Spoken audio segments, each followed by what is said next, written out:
ஹேமம்மா திருவடி வணக்கம். ஐயா புஷ்பமா ஆரம்பிங்க. திருச்சிற்றம்பலம். சாயாண்மையை நாள்தோறும் தழைத்தவர் தாயே ஆகி வளத்தனை போற்றி, தென்னாடுடைய சிவனை போற்றி, எந்நாட்டவருக்கும் நிறைவா போற்றி போற்றி. உண்ணாமலை சமேத அண்ணாமலையார் திருவடிகள் போற்றி போற்றி.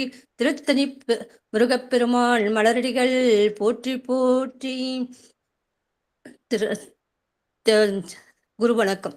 தெளிவு குருவின் திருமேனி காண்டல், தெளிவு குருவின் திருநாமம் செப்பல், தெளிவு குருவின் திருவார்த்தை கேட்டல், தெளிவு குருவுரு சிந்தித்தல் தானே.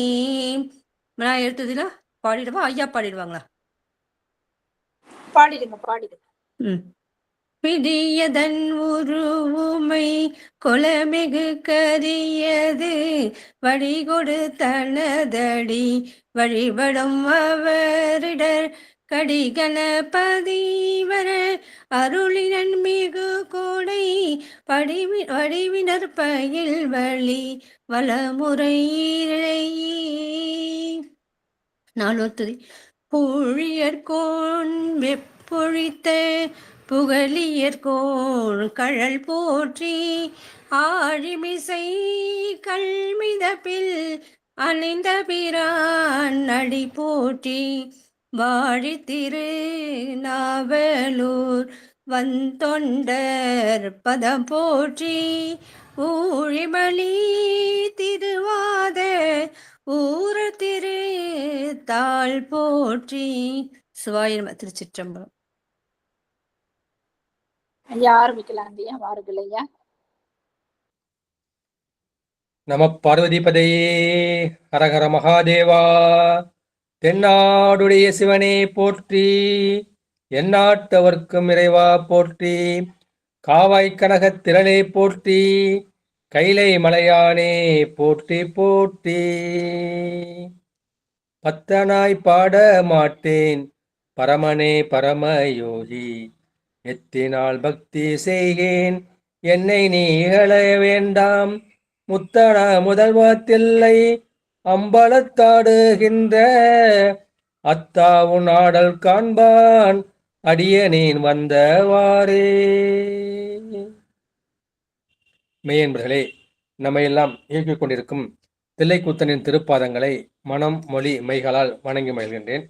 சைவத்தையும் தமிழையும் இதுவரை நமக்கு கட்டிக்காத்து கொடுத்து அருளிருக்கும் சைவ மடாதிபதிகளின் பொன்னார் திருவிழிகளை திக்கு நோக்கி தண்டனிட்டு வணங்கி மகிழ்கின்றேன்.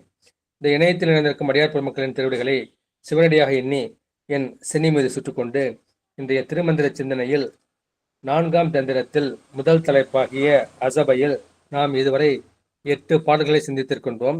இன்று நாம் 9வது பாடலை சிந்திக்க வேண்டும். 9 என்பதை நவம் என்று சொல்வார்கள், ராமநவமி என்று. அது மாதிரி நவமினா 9 குறிக்கக்கூடிய திதி. நவம் என்பது புதுமையும் குறிக்கக்கூடியது. இனிமேல் இந்த அஜபய மந்திரத்தை திருமூலப் பெருமான் ஒரு புதுமையான முறையில் சொல்லியிருக்கின்றார். இப்போது நாம் 9வது பாடலுக்குள் நாம் செல்லலாம். ஆனந்தம் ஒன்றும் அறிவிரண்டு ஒன்றாகும், ஆனந்தம் சிவாய அறிவார் பலரில்லை, ஆனந்தமோடும் அறிய வல்லார்கற்கு ஆனந்த கூத்தாய் அகப்படும் தானே. ஆனந்தம் மூன்றும். இந்த 5 எழுத்து, 5 எழுத்துல ஆனந்தத்தை தரக்கூடியது 3 எழுத்துக்கள். எனவே ஆனந்தம் மூன்றும், ஆனந்தம் 3 எழுத்துக்கள். அறிவு 2 ஒன்றாகும். அவற்றில் 2 இருக்கின்றது. அந்த 2 அறிவு வடிவமாக ஞான வடிவமாக இருக்கின்றது. அந்த ஞான வடிவமாக இருப்பது என்ன? அது 2 ஒன்றும் ஆகும். ஆனந்தம் சிவாய அறிவார் இல்லை. இந்த ஆனந்தத்தை தரக்கூடியது எது அப்படின்னா அது சிவாய என்கின்ற முக்தி பஞ்சாக்கரம். ஏன்னா அது நான் என்கின்ற துரோதர சக்தி கிடையாது, மா என்கின்ற ஆணவ மலம் கிடையாது. அது 2ம் நீங்கி சிவன் என்கின்ற பதி, வா என்கின்ற அருள் சக்தி, யா என்ற உயிர் இருக்கின்றது. எனவே இந்த அருள் சக்தி வந்து சிவனிடமிருந்து இந்த ஆன்மாவுக்கு ஆனந்தத்தை பெற்று தருகின்றது. எனவே அந்த ஆனந்தம் மூன்றும் எவையெனின் அதை சிவாய, ஆனந்தம் சிவாய, அறிவார் பலர் இல்லை. இதை வந்து அறிந்து அனுபவிக்கக்கூடியவர்கள் வந்து பல பேர் கிடையாது. சில பேர் தான், கோடானு கோடியிலே ஒருவரப்பா என்று சித்தர்கள் வந்து சொல்வார்கள். ஆனந்தமோடும் அறிய வல்லார்கற்கு ஆனந்த கூத்தாய் அகப்படும் தானே. எனவே இதுக்கு நம்ம என்ன செய்யணும்? அது அஜபா தியானம் என்கின்ற அது சிவோகம் சிவோகம் சிவோகம் என்று மூச்சு காத்தோடு சேர்த்து நம்ம அந்த அஜபை தியானம், அது நம்ம ஜெபம் செய்யல, அது மூச்சு காற்றோடு அஜபையாக சென்று கொண்டிருக்கின்றது. அந்த அஜபை தியானத்தோடு ஆனந்தமோடும் அறிய வல்லவர்களுக்கு, இந்த சிவயோகிகளுக்கு, சிவயோகிகள் தான் அந்த அஜபா தியானத்தின் மூலம் அந்த ஆனந்தத்தை அனுபவர்கள். அவர் ஆனந்த கூத்தா அகப்படும் தானே. அப்போது பெருமாள் என்ன செய்வார்? இந்த அவருடைய இந்த சிற்றம்பலத்துள், இந்த ஆங்கியா சக்கரத்துள், இந்த ஆன்மா இருக்கக்கூடிய இடத்தில் பெருமான் வந்து ஆனந்த கூத்தை ஆடுவான். அந்த யோகி வந்து அதை தரிசித்து கொண்டிருப்பான். ஆனந்தம் மூன்று, ஆனந்தம் மூன்று எழுத்துக்கள், அவை சிவய, முத்தி பஞ்சாக்கரம். அவற்றுள் அறிவு இரண்டு ஒன்றாகும். அந்த அறிவு வந்து இரண்டும் ஒன்று என்று சொல்வார்கள். எனவே அந்த இரண்டு ஒன்று என்பது எது? அது ஞான வடிவு வந்து, அல்லது அறிவு வடிவு வந்து சிகாரம் வகாரம், இது இரண்டு தான் அறிவு. இது இன்னொன்று வந்து அது இரண்டும் சேர்ந்து பேரறிவு, பெருஞானம். எனவே அதை இரண்டு, அறிவு இரண்டு. ஒன்று என்ன என அதை அறிவை வந்து அந்த சக்தி மூலம் பெருமான் வந்து உணர்த்துகின்றார், குருவாக வந்து உணர்த்துகின்றார். அந்த உணர்கின்ற அந்த அறிவு, அதுதான் சிற்றறிவு. எனவே அறிவு இரண்டு ஒன்றாகும். எனவே அந்த ஞான வடிவம் வந்து சிகாரமாகிய சிவனும் வகாரமாகிய அந்த அம்பாளும், அவை வந்து அறிவு, பேரறிவு. அவை உணரும் அறிவு வந்து சிற்றறிவு ஒன்று என்று சொல்லியிருக்கின்றார். எனவே நம்ம சிவாய சிவாய என்று நம்ம ஜெபித்து கொண்டிருக்க வேண்டும் என்ற கருத்தை வந்து இந்த பாட்டில் வந்து சொல்லியிருக்கின்றார்கள். நம்ம இதுலேயும் யோக நூல்களையும் சரி, ஞான நூல்களையும் சரி, திருமணம் சரி, அவர் என்ன சொல்கின்றார்? அங்கே வந்து ஹம்சம் அல்லது சோகம் அல்லது சிவோகம் என்ற அந்த இரண்டு எழுத்து, நான் ஏற்கனவே சொன்ன மாதிரி வட எழுத்துல வந்து ஹம்னு சம்னு சொல்லுவாங்க, தமிழில் வந்து அம் சம்னு சொல்லுவாங்க, அம்ச மந்திரம்னு சொல்லுவாங்க. அது என்ன செய்யும்? அதுதான் வந்து பெருமானுடைய வடிவமாக இருக்கின்றது என்ற கருத்து சொல்லிவிட்டு இப்போ 10வது பாட்டுக்குள் வந்து நாம் வந்து செல்லலாம். இது என்னன்னா, நம்ம அந்த ஜபம் பண்ணிக்கிட்டு இருக்கோம், தியானம் பண்ணிக்கிட்டு இருக்கோம். தியானம் பண்ணிக்கிட்டப்ப அப்போ வந்து எது அனுபவிக்குது அப்படின்னா, நம்முடைய ஆன்ம அறிவு தான் அந்த அறிவையும், பெருமானுடைய அறிவையும் அந்த ஆனந்தத்தையும் அதுதான் வந்து அனுபவித்து கொண்டிருக்கின்றது. இந்த ஆன்ம அறிவுக்கு வந்து வடிவம் வந்து கிடையாது. அது வந்து வடிவமற்றது, உருவமற்றது, நாமமற்றது. ஆனா இவங்க செஞ்சு செஞ்சு இவங்க சிவஞானி ஆகிடுறாங்க, ஜீவன் முக்தர்களாக ஆகிடுறாங்க. அந்த மாதிரி ஆகிறப்ப என்ன அப்படின்னா, அவங்களுக்கு வந்து இந்த ஐம்பொறி அளவிலும் நமக்கு வந்து கண் முதல் புறனால் காட்சியும் இல்லை. நம்ம வந்து சகல நிலையில இருக்கோம். பெருமான் வந்து இந்த கண் முதல் புறனால் காட்சி பட மாட்டான். அது நம்ம அனுமானத்தால் தான் உணர்ச்சி இருக்கோம். ஆனால் இந்த ஜீவன் முக்தல் லெவலுக்கு வந்துட்டாங்க அப்படின்னா அவங்க என்ன பண்ணுவாங்க அப்படின்னா, இந்த ஐம்பொறி அளவிலும் மெய்வாய் கண்ணால் வந்து பெருமானை நேரடியாக பார்ப்பாங்க, இந்த கண்ணாலே பார்ப்பாங்க. அப்போ இது வந்து பசு கரணமாக இருக்காது, இது வந்து பதிகரணமாக இருக்கும்.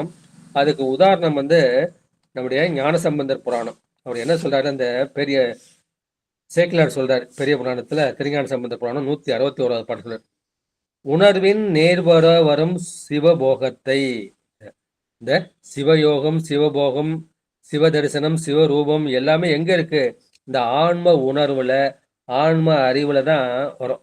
எனவே அந்த ஆன்ம உணர்வுல நேர்வர, நேர வரக்கூடிய அந்த சிவபோகத்தை, சிவன் கொடுக்கக்கூடிய அந்த போகத்தை, இந்த தசகாரியத்துல கடைசி 4 வந்து சிவரூபம், சிவ தரிசனம், சிவயோகம், சிவபோகம். கடைசி நிலை சிவபோகம், அதுதான் முக்தி நிலை. அதற்காக தான் நம்ம என்ன பண்றோம்? முயன்று கொண்டிருக்கின்றோம். அது ஒளிவின்றி கொஞ்சம் கூட வந்து மறைக்காம, உருவின் கண், இந்த உடம்பு வந்து உருவத்தோடு கூடியது. ஆன்மாவுக்கு வந்து உருவம் கிடையாது, இந்த உடம்புக்கு வந்து உருவம் வரும். இந்த உடம்புல இருக்கக்கூடிய உருவின் கண் அணையும், இந்த உடம்புல சேர்ந்து இருக்கின்ற அணையக்கூடிய ஐம்பொறி அளவிலும் இந்த மெய்வாய் கண்மூக்கு செவி என்கின்ற ஐம்பொறி அளவிலும் எளிவர அருளினை என்று நம்முடைய திருஞான சம்பந்தர் வந்து தில்லைக்கு போய் பெருமான தேசிக்கப்ப அவர் சொல்றார், உணர்வில் நேர்பட வரும் சிவபோகத்தை, ஆன்மாவில தான் இந்த சிவபோகம் வந்து கிடைக்கும். அப்பேற்பட்ட சிவபோகனத்தை நீ கொஞ்சம் கூட மறைக்காமல் ஒளிவின்றி உருவின் கண், இந்த உடலின் கண் இருக்கக்கூடிய அணையும் ஐம்பொறியிலும், உடலில் உள்ள அந்த ஐம்பொறி அளவிலும் எளிவர அருளினை. அதுக்காக வந்து ஒவ்வொரு தாமா போய் அவங்க வந்து பார்த்துருக்காங்க, பாடியிருக்காங்க.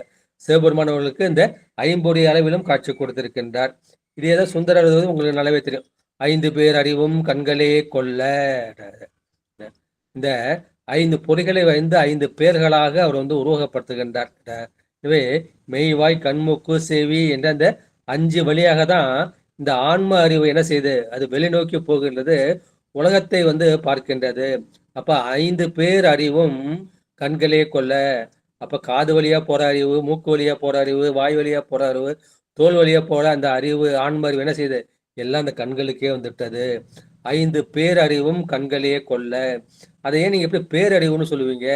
ஆன்மாவோட அறிவு வந்து சிற்றறிவு தானே, அது எப்படி நீங்க பேரறிவுன்னு சொல்லலாம் அப்படின்ட்டு ஒரு ஆட்சேபனை வந்து எழுப்புறாங்க. அதுக்கு சீகேஸ் என்ன சொல்றாரு, அது பெயரும் அறிவு. இந்த 5 பொறிகள் வளாக அந்த ஆன்ம அறிவுன பெயர்ந்து வெளியே செல்கின்றது. அதை 5 பேரறிவு வந்து பெயர்ந்து செல்லும் அறிவு கண்களே கொல்ல. இந்த 4 பொறியும் செயல்படல, கண்களே கொல்ல. அளப்பரும் கரணங்கள் 4 சிந்தையே ஆக. நமக்கு அந்த கரணம் வந்து 4 இருக்கின்றது. அது மனம், புத்தி, சித்தம், அகங்காரம். அதுல அந்த மனம், புத்தி, அகங்காரம் வழியா போறது எல்லாம் இந்த சித்தத்துக்கு வந்துருச்சு. அளப்பரும் கரணங்கள் 4 சிந்தையே ஆக. இந்த அந்த கரணத்துல சித்தம் தான் வந்து நமக்கு வந்து என்ன செய்யும், அது ஞாபகம் வச்சுக்கும். அது வந்து பெருமானை வந்து ஞாபகப்படுத்திக் கொண்டு தியானித்துக் கொண்டே இருக்கிறது. சித்தமென்னும் தின்கையிட்டால் திருப்பாதம் கட்டிவித்த பித்தகனார் விளையாடல் விலங்குத்தில்லை கண்டேனே. அந்த சித்தம் தான் ஒரு கயிறா மாதிரி பெருமானை வந்து அன்பால வந்து கட்டுது. அப்ப அந்த கரணங்களை நமக்கு சிறப்புடையது அந்த சித்தம் தான். குணங்கள் ஒரு 3 திருந்து சாத்வீகமாக. நமக்கு வந்து 3 குணங்கள் இருக்கின்றது, பெருமானுக்கு வந்து 8 குணங்கள். நமக்கு 3 குணங்கள், அது தாமசம், ராஜசம், அது சாத்வீகம். தாமசம்ங்கிறது சோம்பி போய் கிடப்பான், அது வந்து தாமசம். ராஜசம் அவன் வந்து எப்படி நேரம் பார்த்தாலும் எதை வேலை செஞ்சுக்கிட்டே இருப்பான், அது ஆங்கிலத்துல ஒர்க்கஹாலிக், வேலை செய்யாம இருக்க முடியாது. இவன் எப்படி இருப்பான், வந்து சாத்வீகமா, அமைதியா, அன்பா, ஆனந்தமா இருப்பான். அப்ப குணங்கள் ஒரு 3 திருந்து சாத்வீகமாக. அந்த சாத்வீக குணம் தான் தெய்வீக குணம்னு சொல்றாங்க. அந்த தெய்வீக குணம் வந்தாதான் நம்முடைய பெருமானை வந்து நாம் அடைய முடியும். எனவே 5 பேரறிவும் கண்களே கொல்ல, அளப்படும் கரணங்கள் 4 சிந்தையாக, குணங்கள் ஒரு 3 திருந்து சாத்வீகமாக. அந்த மாதிரிதான் நம்ம சுந்தரர் பெருமான் எப்படி இருக்கிறாரு, பெருமானை வந்து தில்லையில் வந்து தரிசிக்கின்றார். அப்போ வந்து என்ன, பெருமான் வந்து திருநாவுக்கரசத்தை பேசுறாரு. என்று வந்தாய் என்னும் எம்பெருமான் உன் திருக்குறிப்பே. வந்து நீ எப்பப்பா வந்த, அப்பர் பெருமான் எப்போ வந்தேன்னு கேட்கிறாரு. அது மாதிரி அவங்களாம் வந்து நேரடியாக வந்து அனுபவிச்சிருக்காங்க. இந்த 5 பொறி அளவிலும் அவங்க அனுபவிச்சிருக்காங்க. அந்த மாதிரி பெருமான் என்ன சொல்லியிருக்கின்றார், அதற்கு நமக்கு இந்த சிவாய நம என்கிற, நமக்கு சிவைய என்கின்ற முத்தி பஞ்சாக்கரத்தை வந்து கொடுத்திருக்கின்றார்கள். எனவே இந்த நகாரம் என்கின்ற துரோதன சக்தி, மகாரம் என்கின்ற அந்த ஆணவ மலம் இரண்டும் நீங்க பாக்கி உள்ளது சிவைய. அந்த சிவைய வழி நீங்க நின்னீங்கன்னா உங்களுக்கு வந்து என்னைக்கும் வந்து இன்பம் தான். அந்த 3 எழுத்துக்களில் சிகரமும் வகரமும் 2 வந்து அறிவு எழுத்துக்கள். அவையே 2 எழுத்து வேணும். அப்படின்னா சிகரம் வந்து அறிவை வந்து செலுத்துவது, இந்த காணும் உபகாரம் சொல்றாங்களா, இன்னும் வந்து காட்டும் உபகாரம். வகாரம் வந்து செலுத்தியவற்றிலே சென்று அறிவது. எனவே அறிவை செலுத்துவதற்கு சிகாரம், அது செலுத்தியவற்றிலே சென்று அறிவதற்கு அந்த வகாரம். எனவே அந்த அறிவதாகிய வகாரம் என்ன செய்யும், தன்னை செலுத்தக்கூடிய அந்த சிகாரமாகிய சிவத்திலே அடங்கும். அப்ப என்ன செய்யும், அந்த சிகாரமும் வகரமும் போய் அது ஓர் எழுத்தாக மாறிவிடும். அதை தான் ஆனந்தாதீத நிலை என்று நம்முடைய மாணிக்கவாசகர் வந்து ஆனந்தாதீதத்தில் வந்து பாடியிருக்கார். எனவே இந்த சிவாய என்ற 3 எழுத்துக்களும் நமக்கு ஆனந்த பெற்றை வழங்குவது. அதை அறியக்கூடியவர் மிக சிலர்கள் தான். அவர்கள் சிவ யோகிகள், சிவ ஞானிகள். அவர்களுக்கு அந்த ஆனந்தம் வந்து எப்படி, அந்த பெருமானை அம்பலத்தில் கண்ட போதே அந்த அருள் ஞானத்துல, நடனத்துல அவர்கள் வந்து என்ன செய்வார்கள், அந்த ஆனந்தத்தை அனுபவிப்பார்கள். எனவே இது அஜபா யோகத்துல நம்ம என்ன பண்றோம், அதை முதிர்ந்த நிலையாகிய அந்த சிவமந்திர யோகத்துடைய சிறப்பை வந்து இந்த பாட்டுல சொல்லியிருக்காரு. அடுத்து 10வது பாட்டு. படுவது 2 பலகலை வல்லார், படுவது ஓங்கார பஞ்சாக்கரங்கள், படுவது சங்கார தாண்டவ பத்தி, படுவது கோணம் பறந்திடும் வாரே. படுவது 2 பலகலை வல்லார், பல கலைகளை வல்லார், அதை தரிசித்து அதை அனுபவத்தில் வல்லவராகிய அந்த அனுபவ ஞானிகளால் சொல்லப்படுவது படுவது 2. அங்க சொல்லக்கூடிய மந்திரம் வந்து 2 தான். அது வந்து ஹம் சம் அல்லது அம்சம் என்னும் 2 மந்திரங்கள். படுவது ஓங்கார பஞ்சாக்கரங்கள், அது என்ன செய்யும், அந்த ஆவும் ஊவும் சேர்ந்து அது எப்படி அது ஓங்காரமாக மாறும். அந்த ஓங்காரம் என்ன செய்யும், அது 5ஆக பிரியும். அகாரம் உகாரம் மகாரம் நாதம் விந்து. அப்ப என்ன செய்யும், அந்த ஓங்காரம் என்கின்ற அந்த பிரணவம் அது பஞ்சாக்கரமாக நமச்சிவாய சிவாய நம என்ற அந்த பஞ்சாக்கரமாக மாறும். படுவது ஓங்கார பஞ்சாக்கரங்கள். எனவே இந்த அனுபவ ஞானிகள் வந்து சொல்வது அந்த 2 எழுத்துக்கள், அது வந்து அம்சம் அல்லது ஹம்சம் அல்லது சோகம் அல்லது சிவோகம் என்கின்ற அந்த 2 மந்திரங்கள். அது என்ன செய்யும், அது வந்து ஓங்காரத்தில் வந்து படுவது ஓங்காரத்தில், அது ஓங்காரத்திலிருந்து வந்தது. அந்த ஓங்காரமே வந்து பஞ்ச கலைகளாக விரியும் போது அகாரக்கலை உகாரக்கலை மகாரக்கலை நாதக்கலை விந்துக்கலை என்று 5ஆக மாறும்போது அது பஞ்சாக்கரமாக நம சிவாயோ சிவாய நம என்று மாறும். படுவது சங்கார தாண்டவ பத்தி. எனவே இதை சங்கார தாண்டவ முறையில் இதை உச்சரிக்கப்படுவதாகும்.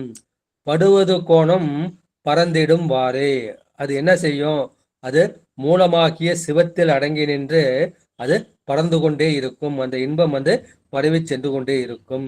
எனவே இது சோகம் என்கின்ற மந்திரம் அல்லது ஹம்சம் என்கிற அது சா என்பது சிவத்தை குறிக்கும், ஹம் என்பது உயிரை குறிக்கும்.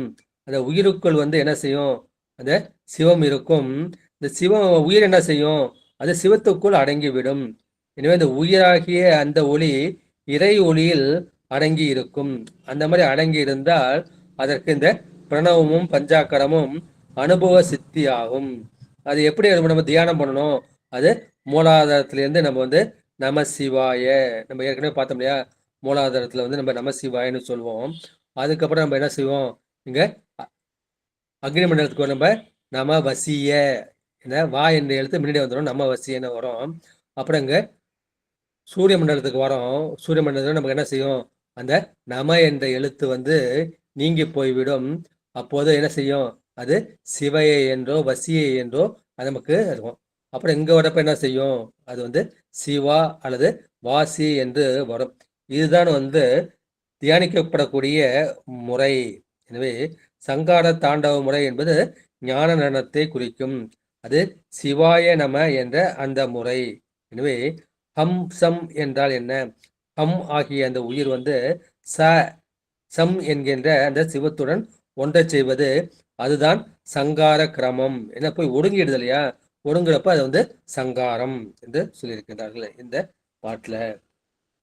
எனவே அந்த யோக நூல்களில் சொல்லக்கூடியவர்கள் அவர்கள் பொருந்துவது அது என்ன, ஹம்சம் அந்த 2 எழுத்து, அந்த 2 எழுத்து தான் ஓங்காரம், அதுதான் திருவைந்து எழுத்து என்கின்ற பஞ்சாக்கரம். அது என்ன செய்யும், பெருமான் வந்து பல நடனம் ஆடுகின்றான். அதுல வந்து அந்த சங்கார தாண்டவம் என்ற அந்த அருளல் நடனம் அது எப்படி இருக்கும், அது படுவது கோணம். பெருமானை அடைவதற்கு மந்திரம் தந்திரம் எந்திரம் என்று பல முறைகள் வந்து இருக்கின்றன. நம்ம மந்திரத்தை பார்த்துட்டோம். அந்த மந்திரத்தை வந்து ஒரு தகட்டுல வந்து எழுதுவாங்க. அதுல வந்து என்ன செய்யும், பல கோணங்கள் வந்து இருக்கும். அது அந்த கோணம் 2 கோடு செய்யறப்போ ஒரு கோணம் வந்துடும், படுவது கோணம். அந்த மாதிரி நம்ம என்ன செய்யறோம், சக்கரம் வந்து வரைகிறோம். அந்த சக்கரத்துல பெருமான் வந்து அந்த எந்திரத்திலும் அடங்கி நிற்கின்றான் என்ற கருத்தை வந்து இந்த பாட்டில் சொல்லியிருக்கிறாரு. அடுத்து 11வது திருப்பாட்டு. வாரே சதசிவ மாறிலாகமம், வாரே சிவகதி வண்டுரை புன்னையும், வாரே திருக்கூத்து ஆகம வசனங்கள், வாரே பொதுவாகும் மன்றின் அமலமே. வாரே இது வாரே வாரேனா இவ்வாறே, இந்த முறையில். இதை யார் அருளியிருக்கின்றார்? இதை அருளியது சதாசிவமூர்த்தி. எனவே இவ்வாறே அருளுவது சதாசிவமூர்த்தி. அவர் என்னத்தை நமக்கு அருள்னாரு? அவர் வேதத்தையும் ஆகமத்தையும் நமக்கு அருள் செய்தார். இந்த வேதம் என்பது பொது, ஆகமம் தான் சிறப்பு. அந்த ஆகமம் என்ன செய்யும்? வேதம் கூட ஒன்றுலேருந்து ஒன்று முரண்படும். ஆனால் ஆகமங்கள் ஒன்றிலிருந்து ஒன்று முரண்படாது. அதான் மாறிலாதமா கருணை வெள்ளமே. அது மாறுபடாத கருணை வெள்ளமாக பெருமான் இருக்கின்றார். அது மாறிலா வள்ளி வாழ்க என கந்த பெருமானோடு முருகப்பெருமானோடு வள்ளியாக அம்பாள் மாறுபட மாட்டார்கள். அப்புறம் மாறுபடு சூரரை வதைக்கும் முகம் ஒன்று. ஏன்னா அந்த சூரன் என்ன பண்ணான்? பெருமான்டேந்து கந்த பெருமான்டேந்து மாறுபட்டான், வேறுபட்டான். மாறுபடு சூரரை வதைக்கும் முகம் உண்டு. மாறி நின்றனை மயக்கிடும் வஞ்ச என்று அதை இந்த பாட்டை நான் அடிக்கடி சொல்லுவேன். ஏன்னா இந்த ஆன்மா எந்த நெறிக்கு போறோமோ அதுலேருந்து மாறுபட செய்கின்றது இந்த பஞ்ச புலன்கள். இந்த மாறிலாதுக்கு இந்த விளக்கம் அது. எனவே இந்த மாறிலா ஆகமம் என்ன செய்யுது? ஒன்றினோடு ஒன்று முரண்படாது. இந்த சைவ சித்தாந்த நெறியிலிருந்து அது மாறுபடாது. அப்பேற்பட்ட ஆகமங்களை நமக்கு அருளி செய்தவர் அந்த சதாசிவமூர்த்தி. எனவே முதல்வடிக்கு இவ்வாறே அருளுவது சதாசிவமூர்த்தியார் அருளி செய்யப்பட்ட ஒன்றோடு ஒன்று முரண்படாத மாறுபடாத ஆகமங்கள். வாரே சிவகதி வன்துறை புன்னையும். எனவே இவ்வாறே விளைவது எது? நமக்கு சிவகதி. இந்த சிவகதி வன்துறை, வன்மை தரு ஆகம நூல் வைத்த பொருள் வலுவாமல். வன்மைனா வளப்பம் தரக்கூடியது. அந்த வளப்பம் தரக்கூடிய அந்த துறை, பெருமானை அடையக்கூடிய அந்த துறை, மயிலாடுதுறை, திருவாவடுதுறை, பெருமானை அடைவதற்கு அதெல்லாம் துறையாக வழியாக இருக்கின்றது. இந்த வளப்பமான அந்த சிவகதியை தரக்கூடிய அந்த துறையாக இருக்கின்றது. அதில் புன்னயம், புண்மை என்பதுதான் புன்னயம்னு வந்திருக்கு. புண்மை அது என்ன செய்யணும்? நமக்கு பெருமான் இந்த சகல நிலை இந்த அறிவை கொடுக்குறாரு. அது ஆன்மபோதம்ங்கிற அந்த அறிவு. அந்த அறிவு அது என்ன? புண்மையான அறிவு, கீழான அறிவு, இழிந்த அறிவு. பண்டுரை புன்னையும் வாரே திருக்கூத்து. எனவே இந்த மாதிரி சொல்லப்படக்கூடிய அந்த திருக்கூத்து ஆகம வசனங்கள். இனிமே அந்த ஆகம வசனம் தான் நமக்கு பிரமாணமாக இருக்கின்றது. எனவே அந்த ஆகம வசனங்களாக அந்த பிரமாணங்கள் எதை நமக்கு அறுதியாக கூறுகின்றது அப்படின்னா அது அந்த திருக்கூத்தை தான், பெருமான் ஆடக்கூடிய அந்த ஐந்தொழில் கூத்தை தான் அது சுட்டுகின்றது. வாரே பொதுவாகும் மன்றின் அமலமே. பெருமான் என்கின்றார் அந்த பொதுவில் ஆடுகின்றார். அந்த சிச்சபையாகிய அந்த பொற்சபையாகிய பொதுவில் ஆடுகின்றார். அவர் அவர் ஆடினாலும் அவர் நின்மல சிவம். அவர்கிட்ட மலம் பற்ற முடியாத அந்த சிவன் இயல்பாகவே பாசங்களிலிருந்து நீங்கியவன். எனவே அவனை நின்மலன் என்றும், அமலன் மலம் அவனை பற்றக்கூடியாது. பதி அணுகில் பசுபாசம் இல்ல. பதியை சென்று அணுகா பசுபாசங்கள். இந்த மலம் பதியையாக சிவத்தை போய் அணுக முடியாது. பதி அணுகில் சிவபெருமான் நம்ம உயிரறிவுல வந்துட்டார்னா இந்த பசுபாசம் நில்லாவே. இந்த பசுவை பற்றக்கூடிய அந்த பாசம் நில்லாது. நம்மளுடைய மலத்தை நீக்குவதற்காக அவன் மலத்திலிருந்து இயல்பாக நீங்கி இருக்க வேண்டும். அப்பேற்பட்ட அந்த நின்மல சிவன் தான் இங்க ஆடி இருக்கின்றாரு. அங்க இருப்ப நம்ம என்ன செய்வாரு? நமக்கு நின்மல ஜாக்கிரம், நின்மல சொப்பனம், நின்மல சுளுத்தி, நின்மல துரியம், நின்மல துரியாதீதம் என்கின்ற அதை கொடுப்பார். எனவே வாரே சதாசிவ மாறில ஆகமம். இவ்வாறே அருளுவது சதாசிவ மூர்த்தியார் அருளி செய்யப்பட்ட ஒன்றோண்டு ஒன்று முரண்படாத அந்த ஆகமங்கள். வாரே சிவகதி வன்துறை புண்ணியமும். இவ்வாறே விளைவது அந்த சிவகதியான வளப்பமான துறை ஆகும். எனவே வாரே திருக்கூத்து ஆகம வசனங்கள். அப்போது இந்த நடனத்தை பார்க்க அந்த ஆன்மபோதமாகிய இந்த இழிந்த தன்மை, புண்மையான தன்மை நம்மை விட்டு நீங்கும். அப்போது ஆகம வசனங்களாகிய அந்த பிரமாணங்கள் சுட்டி காட்டப்படுகின்ற, இறுதியாக சுட்டி காட்டுகின்ற அந்த திருக்கூத்தை நீ வந்து தரிசிப்பாய். அந்த திருக்கூத்து வந்து எங்க நடக்கும்? இந்த பொதுவாக்கிய சிற்சபையில் விளங்கும் நின்மல சிவம் என்பது இந்த பாடலின் திரண்ட கருத்து. எனவே இது எல்லாத்தையும் அருளி செய்தது யாரு? சதாசிவ மூர்த்தி தான் தன்னுடைய 5 முகங்களால வந்து அந்த 28 ஆகமங்களையும் 4 மறைகளையும் அருளி செய்தார். அந்த ஆகமத்துல வந்து சரியாபாதம், கிரியாபாதம், யோகபாதம், ஞானபாதம் என்று 4 பாதங்கள் இருக்கின்றன. இந்த ஞான பகுதிகள் ஒன்றோடு ஒன்று மாறுபடுவது இல்லை. அது வழியா நீ போன அப்படின்னா எங்க செய்யும்? உனக்கு சிவகதியாகிய வளப்பமான அந்த கடல் துறையை நீ வந்து பெருமான் வந்து ஆனந்த கடலாக இருக்கின்றார். அந்த ஆனந்த கடலாகிய சிவபெருமானை அடைவதற்கு, இந்த சிவகதியை அடைவதற்கு அது துறையாக இருக்கின்றது. அந்த துறை வழியா போய் நீ என்ன சமுத்திர நாணம் பண்ற, அந்த கடல்ல மூழ்கின அப்படின்னா அது 5 அளவிலும் அந்த ஆனந்தத்தை தருகின்ற அந்த திருநடனம். நம்ம ஞானசம்பந்தர் இந்த 5 பொறி அளவிலும் அதை அனுபவித்தார். சுந்தரம் அனுபவிச்சாரு. எனவே அந்த 5 பொறி அளவிலும் ஆனந்தத்தை தருகின்ற அந்த திருநடனமும் உனக்கு காட்சி கொடுக்கும். அப்போது பெருமான் வந்து இந்த அம்பலத்தில் ஆடுவதும் நீ காண்பாய் என்ற இந்த பாட்டுல வந்து சொல்லு. எனவே ஞான பகுதிகள் தம்முள் வந்து முரண்படாது என்ற கருத்தை வந்து இந்த பாட்டுல சொல்லி இருக்கின்றார்கள். நம்மளே இந்த ஆகமம் வந்து வேதத்தோடு முரண்படாது, ஆகமம் வந்து எதோடையும் முரண்படாது. அடுத்த பாட்டு 12வது பாட்டு. அமலம் பதிபசு பாசங்கள் ஆகமம் அமலம் துரோதாயி ஆகும் ஆனந்தமாம் அமலம் சொல்லானவ மாயை காமியம் அமலம் திருக்கூத்து அங்கு ஆடும் இடம் தானே. திரண்ட கருத்து இந்த கடைசியோடு சொல்லிட்டார். அமலம் திருக்கூத்து அங்கு ஆடும் இடம் தானே. பெருமானோட திருக்கூத்து எங்கெங்கெல்லாம் நடக்குது? தில்லை மூதூர் ஆடிய திருவடி பல்லுயிர் எல்லாம் பயின்றனாகி, எல்லா உயிரிலையும் அந்த அறிவில, ஆன்ம அறிவில பெருமான் தான் ஆடுகின்றான். எனவே அந்த ஆட்டத்தை நீங்க பார்க்க பார்க்க அந்த இடம் வந்து அமலமாக, நின்மலமாக, மலம் பட்டாத இடமாக இருக்கும்.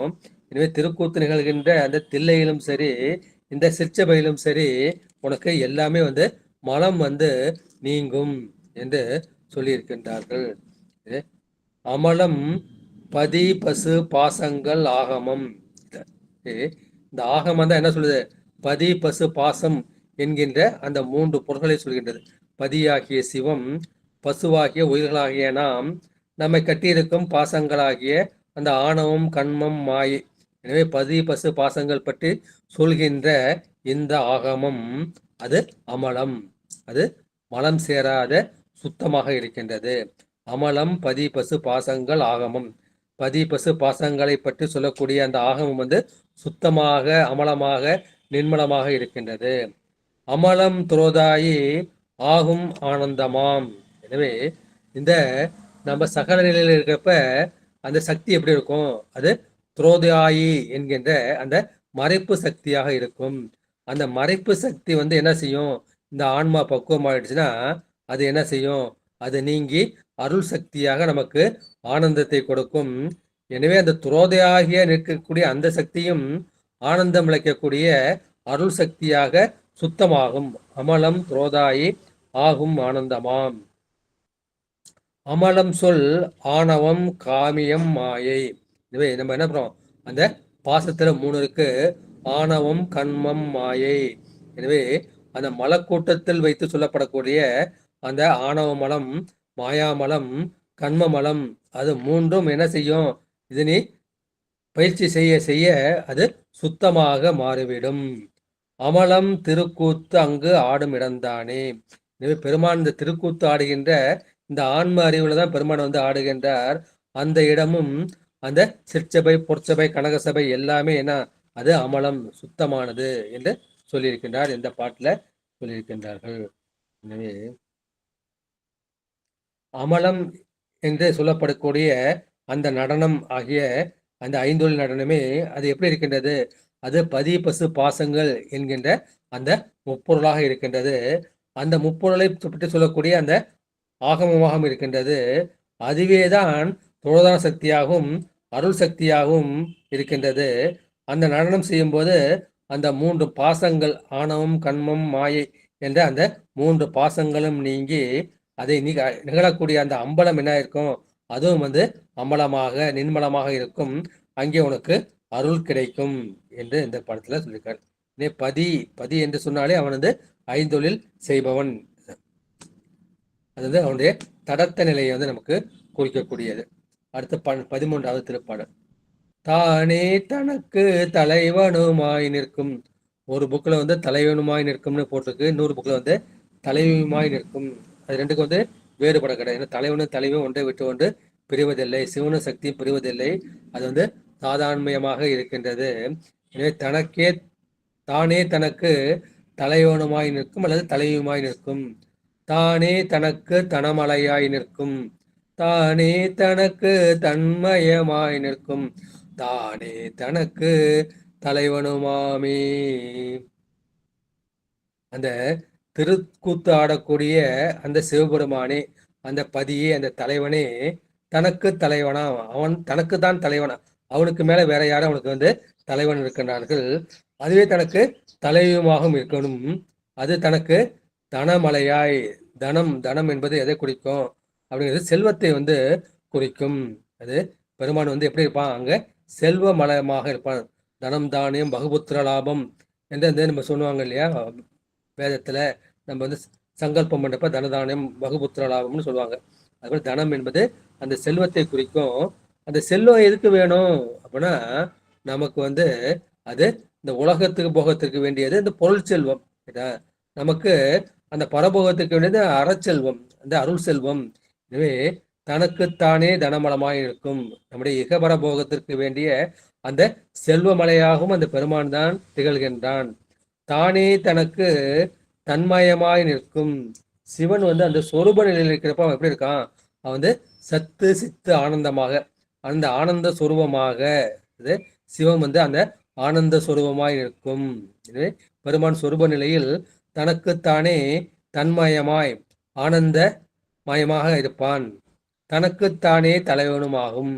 எனவே பெருமான் வந்து என்ன செய்கின்றான், அவன் பதியாயிருந்து அந்த பசுக்கள் செய்யக்கூடிய அந்த புண்ணிய பாவங்களை வந்து பெருமானை வந்து பார்க்கின்றான்.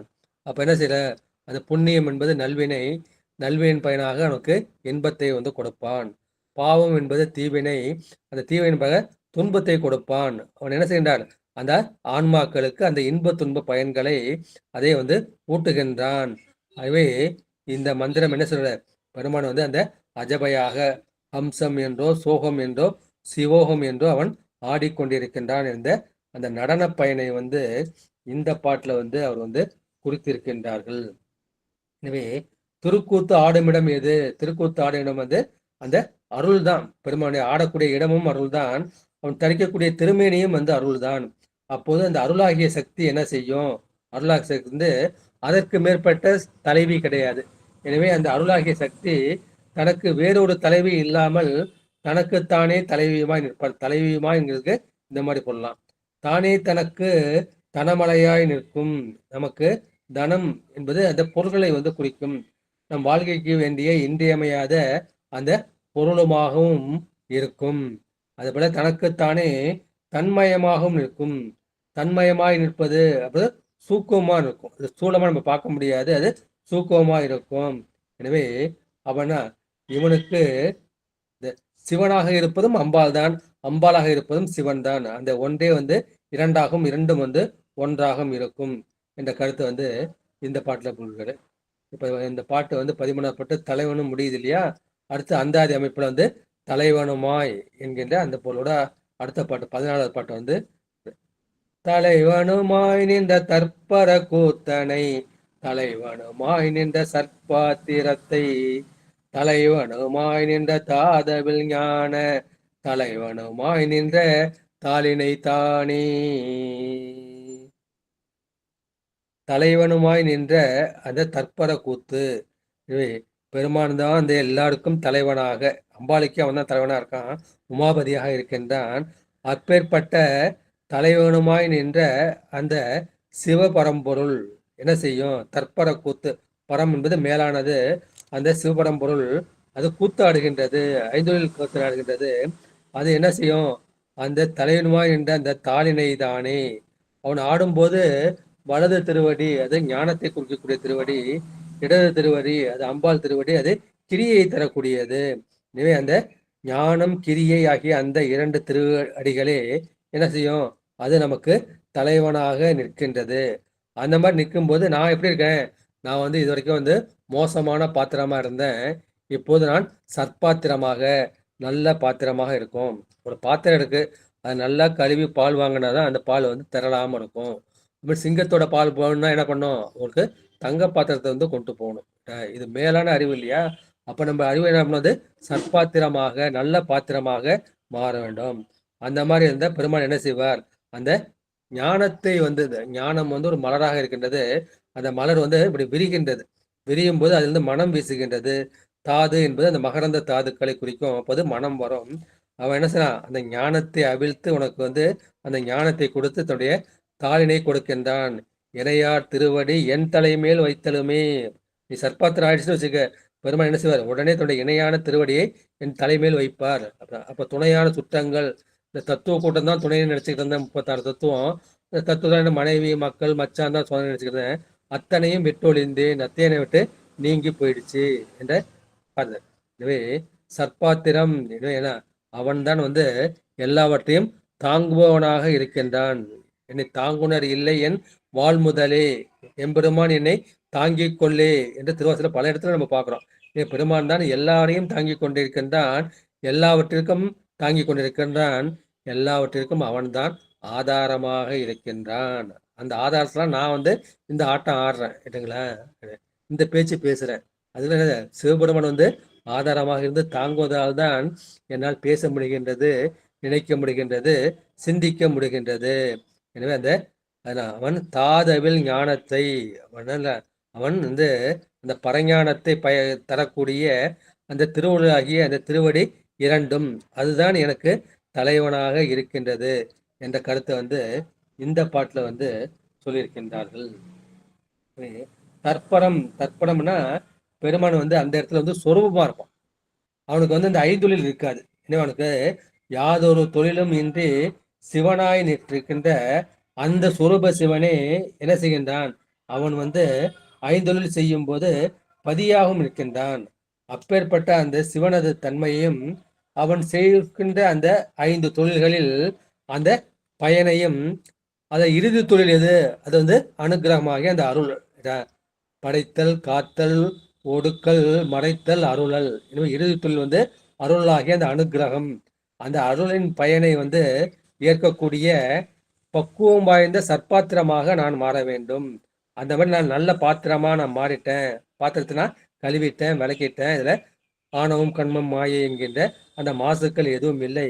அப்ப நான் சற்பாத்திரமாக பக்குவம் வாய்ந்த பாத்திரமாக மாறிவிட்டேன். இந்த உயிர் மாறிடுச்சு. அப்ப பெருமான் என்ன செய்கின்றான், அவனுடைய அந்த திருவடி தாமரை வந்து அப்படி விரிகின்றது. அதிலிருந்து இந்த ஞானம் மலர் வந்து வீசுகின்றது, ஞானம் வந்து மனம் வீசுகின்றது. எனவே அப்பேற்பட்ட பெருமானுடைய திருவடிகள் தான் என்னுடைய தலைமேல் இருக்கின்றது. தற்பரம் என்றால் என்ன, அவன் வந்து தானாக இந்த ஆன்மாவிற்கு மேலானவன். அப்ப என்ன செய்வாரு, இந்த ஆசிரியன் வந்து அவர் என்ன பண்ண, அந்த சிஷ்யனுக்கு வந்து உபதேசம் பண்றாரு இல்லையா, மாணிக்கவாசர் உபதேசம் பண்ணாரு, பல பேருக்கு வந்து உபதேசம் பண்ணிருக்காரு. அந்த மாதிரி அவர் எப்படி வர்றாரு, மானுட சட்டை தாங்கி வருகின்றார். அவர் சிவமா வரல, திருப்பரந்துறையில் மானுட சட்டை தாங்கி மாணிக்கவாசரை ஆட்கொள்கின்றார். அந்த மாதிரி பல பேரையும் அவர் தான் வந்து மானுட சட்டை தாங்கி இருக்கிறார். அந்த மாதிரி அவர் பண்றப்ப அவர் என்ன பண்ணுவார்னா, அது சிவமாக இருந்தாலும் தன்னை சிவமாக பாவித்து கொண்டு, இந்த குரு என்ன செய்வார், நான் வந்து சிவமாக இருக்கின்றேன், இது இந்த ஆன்மாவும் வந்து என்ன செய்யணும், அது சிவமாக மாறட்டும் என்கின்ற அந்த பாவனையில், அந்த சிவோகம் பாவனையில் நின்று அப்பதான் உபதேசிப்பார். அந்த மாதிரி உபதேசிச்சாதான் அந்த ஆன்மாவுக்குள்ள போய் இந்த உபதேசம் போய் நிற்கும். நின்னாதான் அப்ப என்ன செய்யும், இது வரைக்கும் வந்து பக்குவம் இல்லாமல் அபக்குவையா இருக்கான், அவனை பக்குவ ஆன்மாவாக மாற்றும் போது அந்த ஞானம் என்ன செய்யும், அந்த ஞானமாகிய அந்த மலர் வந்து மொட்டு விரிந்து நமக்கு ஞான மனத்தை வந்து கொடுக்கும். பெருமான் வந்து ஞான தலைவனாக இருக்கின்றான். நம்மளே போய் திருவாடுதுறை தர்மபுரம் பல இடங்களில் போய் நம்ம வந்து என்ன பண்ணோம், தீட்சை வாங்குறோம். தீட்சை வாங்குறப்ப அவங்க என்ன பண்ணுவாங்க, அவங்க வந்து சிவோகம் பாவனையில் நின்றுதான் உபதேசம் வந்து செய்வார்கள். நமக்கு மந்திர உபதேசம் வந்து செய்வாங்க. செய்யறப்ப அவங்க வந்து நான் வந்து சிவம் என்கின்ற அந்த பாவனையில், சிவோகம் பாவனையில் இருந்து இந்த உயிரும் என்ன செய்யணும், சிவம் ஆகட்டும், சிவமாக மாறட்டும் என்ற பாவனை செய்கிறது. அதான் சிவோகம் பாவனையில் வந்து அந்த ஆச்சாரியன் அல்லது ஆசிரியன் அல்லது குரு வந்து நமக்கு பாவனை செய்கின்றார். இதுக்கு என்ன சொல்லுவாங்க அப்படின்னா வந்து அதுக்கு சித்திர் கருடோகம் பாவனைன்னு சொல்லுவார். ஒருத்தர் வந்து பாம்பு வந்து தீண்டிடுச்சு, பாம்பு தீண்டப்ப அந்த அசலான கருடன் வந்தா கூட அந்த பாம்பு வந்து நீங்காது. அப்புறம் என்ன செய்யணும், அந்த மந்திரத்தை தன்னை கருடனாக பாவித்து கொண்டு அவன் வந்து அந்த கருட மந்திரத்தை வந்து அவன் சித்தி பண்ணியிருப்பான், 1,00,000 வந்து உருவேற்றிருப்பான். இது தன்னை கருடனாக பாவித்து கொண்டு அவன் வந்து அந்த பாம்பு தீண்டப்பட்டவனை பார்த்தா என்ன செய்யும், அந்த விஷம் வந்து ஓடிவிடும். அதான் கருடோகம் பாவனை, தன்னை கருடனாக பாவித்துக் கொள்வான். அதுபோல அந்த ஆச்சாரியன் அல்லது குரு வந்து தன்னை சிவமாக பாவித்துக் கொள்வார். அப்ப நம்ம பற்றியுள்ள அந்த ஆணவம் கண்மம் மாயாகிய அந்த பாம்பு விடம் நம்மை விட்டு நீங்கிவிடும் என்ற கருத்தை வந்து அந்த 14வது பாட்டுல பாக்குறோம். அடுத்து 15வது திருப்பாடல். அந்த இணைன்னு முடிச்சாரு இல்லையா, இப்ப இணைன்னு ஆரம்பிக்கிறது. இணையார் திருவடி 8 எழுத்தாகும், இணையார் கலிலினை இறைஞ்சதாகும், இணையார் கலலினை 51 இணையார் கலலினை 7000. 4 வரியில சொல்லிட்டாரு. அதை என்ன செய்யலாம், அதை சுருக்கி சொன்னோம்னா, திரண்ட கருத்தா சொன்னோம்னா அந்த திருவடி தான். திருவடி கலல் என்ன சொன்னாலே இந்த பெருமானுடைய திருவடி ஆகிய அந்த கலல் தான், அதான் எல்லா மந்திரங்களமாகவும் இருக்கின்றன. இணையார் திருவடி 8 எழுத்து ஆகும். அந்த இணைந்த அந்த 2 திருவடிகள், அம்பாளுடைய திருவடி சிவனுடைய திருவடி, அந்த 2 திருவடிகளே 8 எழுத்தாகும். 8 எழுத்து என்பது எதை குறிக்கும், அது தமிழ்ல வந்து ஆனா என்ற எழுத்தா 8ங்கிற நம்பருக்கு ஆனா வரும், 2 எழுத்துக்கு ஊனா வரும், 10ங்கிற எழுத்துக்கு யானா வரும். இதை வந்து நீங்க வந்து உண்மை விளக்கத்துல வந்து பார்த்திருப்பீங்க. எனவே இந்த 2ஆன இணைந்த அந்த திருவடிகள் தான் 8 எழுத்தாகிய அகாரமாக இருக்கின்றது. இணையார் கலலினை 5 அதாகும். எனவே அந்த கலலினை தான் 2ங்கிறது சொல்ல முடியாது. 2 என்பது உகாரத்தை குறிக்கும். அப்புறம் என்ன அது 5 அந்த ஆனாவும் ஊனாவும் சேர்ந்தா ஓவா மாறும். அந்த ஓ வந்து அது 5 எழுத்தா மாறும். அகாரம் உகாரம் மகாரம் நாதம் விந்து. எனவே அந்த இணையார் திருவடி தான் 8 எழுத்து ஆகிய அகாரம், அதுதான் 2 என்னும் எழுத்தின் முடிவாகிய உகாரம், அது 2ம் சேர்ந்து 5 எழுத்தாகும். இணையார் கலலினை 51 எனவே நமக்கு மாத்ருகா அச்சரங்கள் என்று சொல்லக்கூடிய அந்த எழுத்துக்கள் வந்து 51 எழுத்துக்கள். அந்த 51 எழுத்துக்கள் தான் நமக்கு என்ன அம்முல ஆரம்பிச்சு சம்முல வந்து முடியக்கூடிய அந்த வடமொழி எழுத்துக்கள். அதாவது மந்திரம் பதம் வண்ணம் என்கின்ற சொல்லப்ப அந்த வண்ணம் என்ற எழுத்து அச்சரம் வந்து 51, பதம் வந்து 81, மந்திரம் வந்து எது அது 11, பஞ்சபிரம மந்திரம் 6 சடங்க மந்திரம், அதாவது சொல் பிரபஞ்சம். இதெல்லாம் சொல் பிரபஞ்சத்தில் வரக்கூடியது. இணையார் கலலினை 7000, 7 கோடின்னு சொன்னாலும் சரி, 7000னா எண்ணிக்கை அதிகத்தை வந்து குறிக்கும். எனவே பெருமானுடைய அந்த இணைந்த திருவடியாய் தான் அவனுக்கு சப்த கோடி. 7ங்கிறது சப்தமுல, சப்த சுரங்கள், சப்த ரிஷிகள், சப்த சமுத்திரங்கள். அது மாதிரி சொல்ல மாதிரி சப்தம் என்பது அந்த 7 என்ற குறிக்கும். அது 7 கோடி மகா மந்திரமாக இருக்கின்றது. எனவே 8 எழுத்து என்பது 8 என்னும் எண்ணின் வடிவாகிய அந்த அகாரத்தை, ஈரஞ்சு ஈர் என்பது 2, அந்த 2 வந்து உகாரத்தை குறிக்கும். எனவே அப்புறம் 5 5 என்பது நமச்சிவாய சிவா நம என்ற 5 எழுத்தாக பஞ்சாக்கரமாக இது மாறும். அது 51 அது என்ன செய்யும், நமக்கு 51 அச்சரமாக எழுத்தாக வந்து மாறும். அதுதான் நமக்கு சப்தகோடி மகா மந்திரங்களாக மாறுகின்றது என்று சொல்லியிருக்கின்றார்கள். இன்னொன்று என்ன சொல்றாங்க அப்படின்னா, அந்த உயிருக்கு வந்து உபதேசம் பண்றப்ப 5 எழுத்தை வந்து நிர்பீஜமா பீஜம் இல்லாம கொடுப்பாங்க. சில சமயம் 3 பீஜம் கொடுப்பாங்க, 3 பீஜ மந்திரங்கள் சேர்த்து கொடுப்பாங்க. அப்ப என்ன செய்யும், அந்த பஞ்சாக்கரமும் 3 பீஜ எழுத்துக்களும் சேர்ந்து பீஜாச்சரம் சேர்ந்தா அது 8 எழுத்தாக மாறும். எனவே அந்த பஞ்சாக்கரம் என்ன செய்யும், அது வந்து 5 கலைகளாக பிரணவ கலைகளாக மாறும். அந்த கலைகள் சேர்ந்தா என்ன செய்யும், அது அகாரம் முதல் சகாரம் வரை அது 51 எழுத்தாக மாறும். அந்த 51 எழுத்துக்களும் அந்த 7 கோடிகளை 7 கோடினா அவன் கடைக்கோடியில் நிற்கிறான், அங்கே நிற்கிறான்னு அந்த கடைக்கோடி அந்த மூலையில கடைசியில் நிற்கிறான்னு அர்த்தம். அந்த 7 முடிவுகளை உடைய பல மந்திரங்களாகவும் அவன் வந்து நிற்பான் என்று நம்ம வந்து இந்த பாட்டில் வந்து பார்த்துருக்கோம். வந்து ஸ்வாகா, ஸ்வதா, ஹூம், பட், அஸ்திரம் இந்த மாதிரி அந்த ஒரு இப்போ நமக்கு அந்த 8 வரும். இன்னும் 7 கோடுகளே அந்த மந்திரமாக இருக்கும் என்ற கருத்தை வந்து இந்த பாட்டில் வந்து சொல்லியிருக்கின்றார்கள். அது அடுத்த பாட்டில் இன்னும் விளக்கமாக இருக்கிறதுனால இப்போ அடுத்த பாட்டுக்கு வந்து நம்ம போயிடலாம். 16வது பாட்டு. 7000 20 30 7000 7 கோடி தானாகி 7000 உயிர் எண்ணிலா மந்திரம் 7000 இருக்கின்றவாறே. மந்திரம் வந்து ஒரு கடல் போல காடு போல விருந்து கிடைக்கின்றது. அதுல வந்து சப்தகோடி மகாமந்திரங்கள் இருக்கின்றன. அந்த சப்தகோடி மந்திரங்களும் அந்த 7000 இருக்கின்றவாறே அந்த 2ல அடங்கிடுது. ஹம்சம் சோகம் சிவா என்ற அந்த 2 மந்திரத்தில் அடங்கும் என்பது அந்த பாட்டோட திரண்டு கருத்து. அந்த 7000 சப்தகோடி மகாமந்திரங்களும் 20 30 20 கூட்டல் 30 வந்து 50. அந்த 50 வந்து அந்த அச்சரங்கள். அந்த அச்சரத்தில் நம்ம வந்து என்ன பண்ணோம், அம்முன்னு ஆரம்பிச்சு சம்முன்னு முடியும். இந்த ஆ என்ற அம் வந்து சிவம், பாக்கியெல்லாம் சக்தி. இன்னும் வந்து சிகத்தை அகரத்தை நீக்கினா பாக்கி 20 30 50 அச்சரங்கள் வந்து இருக்கும். வடமொழி வந்து அம்முன்னு ஆரம்பிச்சு சம்முன்னு முடியும். அந்த சம் வந்து நம்ம இதில் கிடையாது. ஹம் லம் சம் இந்த வந்து நமக்கு கிடையாது. எனவே இந்த அகரம் சிவமாக இருப்பதால் அதனை நோக்கி 50 அச்சரங்களை வந்து கூறினார். 7000 7 கோடி தானாகி இந்த பலவாக 7000 பல வகையா இருந்தாலும் அது 7 முடிவுக்குள் 7 கோடிக்குள் வந்து அது அடங்கி விடுகின்றது.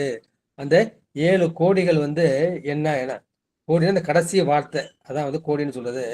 அது வந்து ஃபர்ஸ்ட் வந்து நமக சிவாய நமக, அப்புறம் ஸ்வதா ஸ்வாகா ஸ்வதா ஸ்வாதா வந்து நம்ம அனுஷ்டானத்தில் பண்ணுவோம். ஸ்வாகா வந்து அந்த வேள்வி வளர்க்குறப்ப அதை ஸ்வாகா பண்ணுவோம். அப்புறம் வஷட் வஷட்னு சொல்லுவாங்க. அப்புறம் பௌஷட், அப்புறம் ஹூம்பட், கடைசியில் வந்து ஹூம்பட்னு சொல்லுவாங்க, பட் ஹோம்னு சொல்லுவாங்க. அந்த ஹூம்பட்டு சேர்த்து ஹூம்பட் ஸ்வாகான்னு 3ஐயும் வந்து சேர்த்து சொல்லுவாங்க. எனவே 7 வகை அந்த இறுதி எழுத்துக்களை தான் 7 கோடி மந்திரங்களாக சொல்கிறார்கள். நமக ஸ்வதா ஸ்வஹா வஷட் ஔஷட் பட் ஹோம் என்று அது ஹோம் பட் என்று சொல்வார்கள். எனவே அதை கடைசியாக சொல்ல ஒரு இடத்த நம்ம சுத்தம் பண்ணோம்னா ஹோம் பட் ஸ்வாகா அப்படின்னு அந்த இடத்த தண்ணி வச்சோம்னா அந்த இடம் சுத்தமாயிடும்.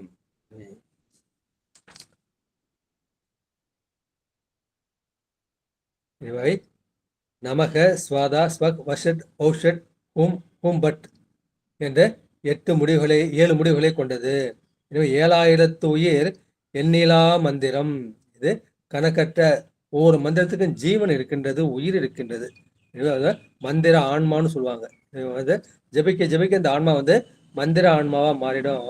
எனவே 7000 கணக்கற்ற ஜீவனாயுள்ள இந்த மந்திரம் அந்த மந்திரங்களை வந்து நமக்கு என்ன இருக்கிறது, அது வந்து நேத்திரம் இருக்கின்றது. நேத்திர மந்திரம் இருக்கு இல்லையா, அது மாதிரி பீஜாக்கரங்கள் வந்து இருக்கின்றன, ஜீவ அக்கரங்கள் இருக்கின்றன.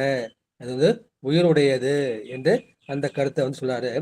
சப்த கோடி மகா மந்திரம் இருந்தாலும் அது என்னது, அது சோகம் அல்லது ஹம்சம் அதுல வந்து அடங்கி 2 மந்திரங்களாக அடங்கி விடுகின்றது என்ற இந்த பாட்டில் வந்து சொல்லியிருக்கின்றார்கள். அடுத்து 17வது திருப்பாட்டு.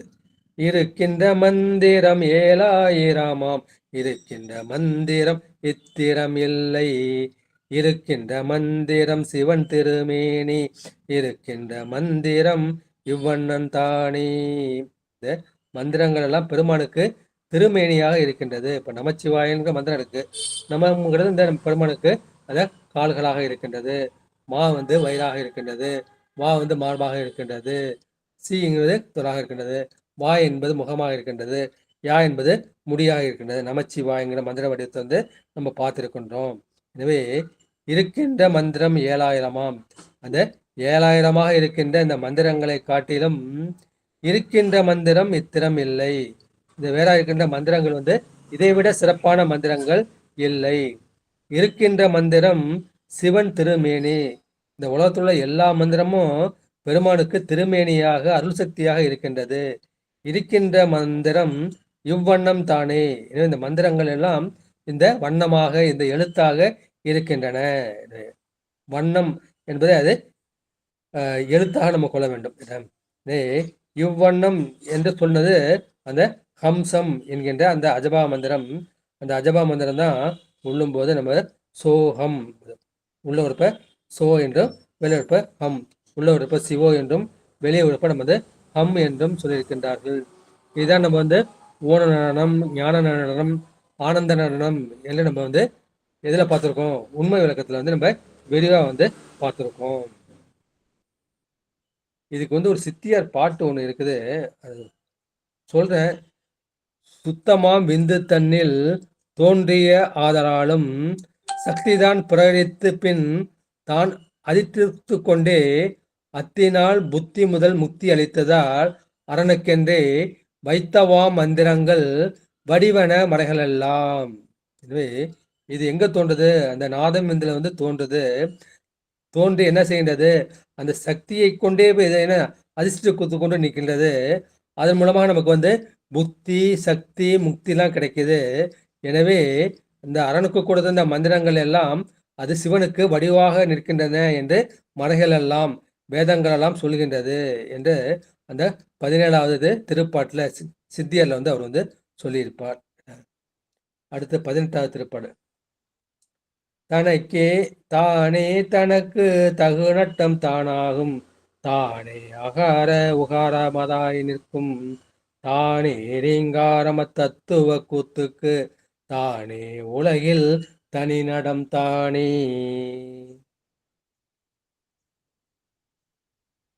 பெருமானை ஆட வைக்கிறதுக்குன்னு யாருமே இல்லை. பெருமான் இந்த முதல் சிவதத்துவம் இருக்கு இல்லையா, அதை பிரரணை காண்டம் என்று சொல்வார்கள். ஏன்னா பெருமானே அந்த 5 தத்துவங்கள் சுத்தமாயில் உள்ள சிவம், சக்தி, சாதாக்கியம், மகேஸ்வரம், சுத்தவித்தை என்ற அந்த 5ஐயும் பெருமானே என்ன செய்யறான்? அதை தொழிலேற்ற செய்கின்றான். அவன் தான் அதை செயல்படுத்துகின்றான். அவன் தான் அதனால அந்த 5ஐயும் பிரரணை காண்டம், அதான் அதுதான் என்ன செய்யும்? வித்யா தத்துவத்தை செலுத்தும். வித்யா தத்துவம் ஆன்ம தத்துவத்தை செலுத்தும். அதுபோல பெருமான் என்ன செய்கின்றான்? பிரேரிப்பார் என்று தனக்குத்தானே தக்க நடனத்தை மேற்கொள்ளும். பெருமானுக்கு நடனத்தை கற்றுக் கொடுக்குற ஆள் இல்லை. அவனுக்கு நடனத்தை சொல்லக்கூடிய ஆள் கிடையாது. எனவே அவனுக்கு பிரேரிப்பார் என்று தானே தக்க நடனத்தை தானே மேற்கொள்ளும். தகு நட்டம், தக்க நடனத்தை பெருமான் மேற்கொள்வார். அவர் தானே தனக்கு செய்து கொள்வான். அவனுக்கு மேல் அவனை ஆட்ட வைக்கக்கூடியவர்கள் யாரும் இல்லை. தானே அகார உகாரமாய் நிற்கும்.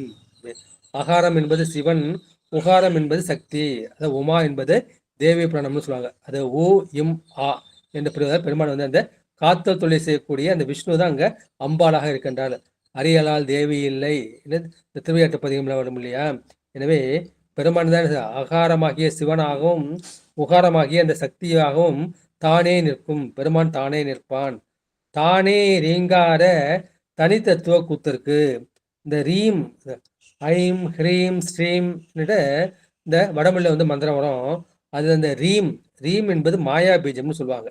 எனவே அந்த ரீங்கார தத்துவ கூத்துக்கு, எனவே அவன் என்ன செய்யறான்? அந்த முதற்காரண மாயை முதற்காரணமாக கொண்டு என்றப்படும் அந்த தத்துவ கூத்திற்கு, அந்த பஞ்ச கிருத்தியம் என்று சொல்லக்கூடிய அந்த 5 கூத்துக்கு தானே உலகில் தனி நடம் தானே. எனவே இந்த உலகத்திலும் அந்த பஞ்ச கிருத்தியம் என்று சொல்லக்கூடிய 5 என்கின்ற ஒப்பற்ற நடனத்தை பெருமான் தனி நடனம் ஒப்பற்ற நடனத்தை மேற்கொள்வான். எனவே தானே பெருமானுக்கு அவரை இயக்கக்கூடியவர்கள், பிரேரிக்கக்கூடியவர்கள் யாருமே இல்லை. அவன் பரன், மேலானவன், ஒப்பாரும் மிக்காரும் இல்லாதவன். எனவே அப்ப என்ன செய்யுது? பெருமான் இப்ப படைக்கின்றான், காக்கின்றான், அப்ப ஒடுக்குகின்றான். எப்போ ஒடுக்குகின்றான்? அப்போ இந்த சர்வ சங்கார காலத்து அந்த ஊழி முதல்வனாய் நின்ற ஒருவனையே பார்ப்போம், திருவாசல பார்த்துருவோம். எனவே அந்த சர்வ சங்கார காலத்தில் என்ன செய்கின்றான்? அவன் பிரபஞ்சம் அனைத்தையும் என்ன செய்கின்றான்? அந்த முதற்காரணமாய மாயையில் அடக்கிட்டு அந்த மாயையும் தன்னோடு அடக்கி கொண்டு பெருமான் அந்த பேரொளி கூத்து என்கின்ற இந்த சர்வ சங்கார தாண்டவத்தை ஆடுகின்றான். அப்புறம் என்ன செய்கின்றான்? இந்த சங்காரம் முடிஞ்சு போச்சு. மறுபடியும் என்ன செய்யணும், உலகத்தை வந்து மறுபடியும் வந்து உற்பவிக்க வேண்டும், புனருற்பவம், மறுபடியும் வந்து அதை சிருஷ்டிக்க வேண்டும் என்று தோன்றும் போது என்ன செய்வார், அந்த சக்தியை வந்து தனக்குள் ஒடுக்குகின்றார், அந்த ஊவை வந்து தனக்குள் ஒடுக்குகின்றார், அதை வந்து வெளிப்படுத்துகின்றார். அப்ப என்ன செய்யும், சக்தி வந்து சிவத்திலிருந்து பிடிஞ்சு அது தானும் சக்தியுமாய் நிற்கும்போது அம்பாள் பார்க்க அவர் மறுபடி அந்த படைத்தல் நடனத்தை ஆடுவார், காக்கும் நடனத்தை வந்து ஆடுவார், ஒடுக்கும் நடனத்தை ஆடுவார், மறைக்கும் நடனத்தை ஆடுவார், அருளும் நடனத்தை ஆடுவார். எனவே தத்துவ கூத்து என்பதை அந்த பிரபஞ்ச நடனத்தை குறிக்கும். ரீம் என்பது அது மாயா பீஜம் குறிக்கும். எனவே ரீங்கார தத்துவ கூத்து என்பது அந்த மாயை கொண்டு, முதற்காரண மாயை கொண்டு, அதாவது மாயா மலத்தை கொண்டு இந்த தனு கரண போன போகங்களை படைக்கக்கூடியதை வந்து இந்த பாட்டில் சொல்லி இருக்கின்றார்கள். எனவே தானே தனக்கு தகுநட்டமாகும். அவனுக்கு மேல தலைவன் கிடையாது, அவனை ஆட்டக்கூடியவர்கள் யாருமே இல்லை. ஆட்டுவித்தால் யாரும் ஆடாதரே, அவன் பெருமான் வந்து ஆட்டுகின்றான், நான் வந்து ஆடுகின்றேன், அவனை ஆட்டுவிப்பதற்கு யாருமே இல்லை. அவன் தனக்குத்தானே அந்த நடனத்தை மேற்கொள்வார். அப்புறம் என்ன, அவன் வந்து அப்படி இருந்து அகார உகரமாய், அகரமாகிய சிவமாகவும் உகரமாக சக்தியாகவும் நிற்பம். அப்புறம் வந்து ரீங்காரம், ரீங்காரம் என்கின்ற அந்த மாயை முதற்காரணமாக கொண்டு தத்துவ கூத்து என்ற அந்த பஞ்ச கிருத்தியத்தை ஐந்துழலை வந்து ஆடுவார். எனவே இதற்கு ஒப்பான நடனம் வந்து இந்த உலகத்தில் ஏதும் கிடையாது என்ற கருத்தை இந்த பாட்டில் வந்து சொல்லி இருக்கின்றார்கள். எனவே சிவன் வந்து இப்ப என்ன நடனம் ஆடணும், இப்போ படைக்கக்கூடிய நடனம் ஆடணுமா, காக்கக்கூடிய நடனம் ஆடணுமா, ஒடுக்கக்கூடிய நடனம் ஆடணுமா, ஊழி கூத்து ஆடணுமா அப்படின்னா அந்த ஆடத்தக்க கூத்து வகைகளை தானே அவன் வகுத்துக் கொள்வான். ஏன்னா அவனுக்கு மேல தலைவன் யாரும் இல்லை. எனவே அந்த கூத்துக்களை எப்படி ஆடுவான், அதாவது இந்த மந்திரங்களையே வடிவாக கொண்டு, நமச்சிவாய சிவாய நம்ம என்ற அந்த மந்திரங்களே வடிவாக கொண்டு ஆடுவான். அந்த கூத்து வகைகள் என்ன செய்யறான், அவன் வந்து அம்பாள் வந்து அதை பார்ப்பார், அம்பாள் பார்த்து அம்பாள் மூலமாக அந்த உயிர்கள் வந்து அதை அனுபவிக்கும். ஆனா அந்த ஊழி கூத்தை வந்து யாரும் பார்க்க முடியாது. நீ அம்பாளையே அவன் வந்து என்ன செய்யறான், தனக்குள் வந்து ஒடுக்கிக் கொள்கின்றான். அதாவது தனி நட்டம் என்று சொல்லியிருக்கிறார், தனி நடனம். அடுத்து 19வது திருப்பாட்டு. நடம் இரண்டொன்றே நளினமதாய் நிற்கும், நடம் இரண்டொன்றே நமன் செய்யும் கூத்து, நடம் இரண்டொன்றே நசை செய்யா மந்திரம், நடம் சிவலிங்கம் நலம் செம்பு பொன்னே. நடம் இரண்டு ஒன்றே, ரெண்டு நடனம்னா அது அற்புத கூத்து, ஆனந்த கூத்து. எனவே அப்ப என்ன செய்வாரு, அவன் வந்து ஒரு நடனம் என்றால் வந்து அது ஊழி கூத்து. நடம் இரண்டு ஒன்றே நளினமாகும். இறைவன் இயற்றும் அந்த நடன வகைகள் அற்புத நடனம், ஆனந்த நடனம் அல்லது அற்புத கூத்து, ஆனந்த கூத்து. அந்த இரண்டும் தான் நமக்கு என்ன செய்யும், நளினம், நளினம்னா மென்மையை குறிக்கும், மென்மை வந்து இன்பத்தை வந்து குறிக்கும், அந்த இன்பம் வந்து ஆனந்தத்தை குறிக்கும். எனவே அந்த அற்புத கூத்தும் ஆனந்த கூத்தும் தான் நமக்கு இன்பத்தை கொடுக்கும், ஆனந்த கொடுக்கும். அந்த ஒன்று, அதில் ஆனந்த நடனம் தான் பேரின்பம் தருவதாகும். அது நடம் இரண்டு ஒன்றே நமன் செய்யும் கூத்து.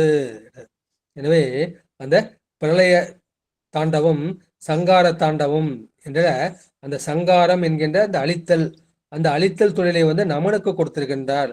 எனவே அது வந்து நமன் செய்யும் கூத்து, நமன் மூலமாக சிவபெருமான் செய்யக்கூடிய அந்த கூத்து.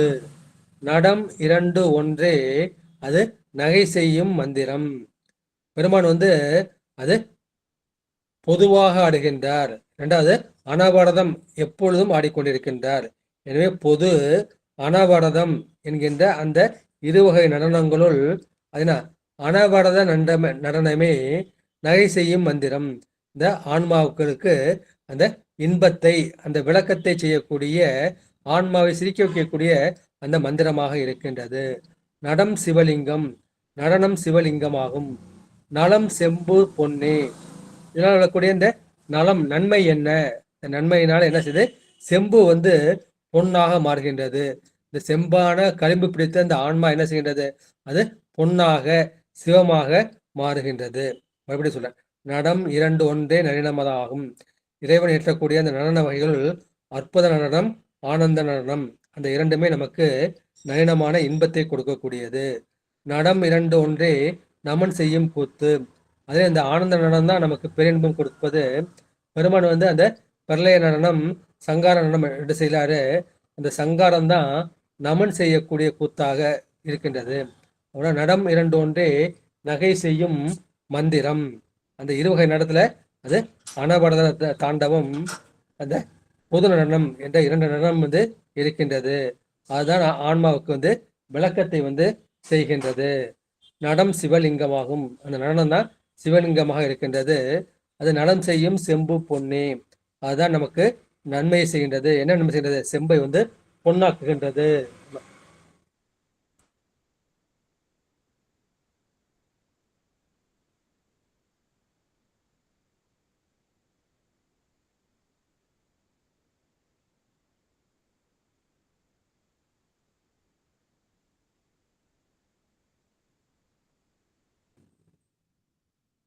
எனவே அந்த நடனம் எப்படி அது அனவரதமும் எப்போதும் நடந்து கொண்டே இருக்கின்றது.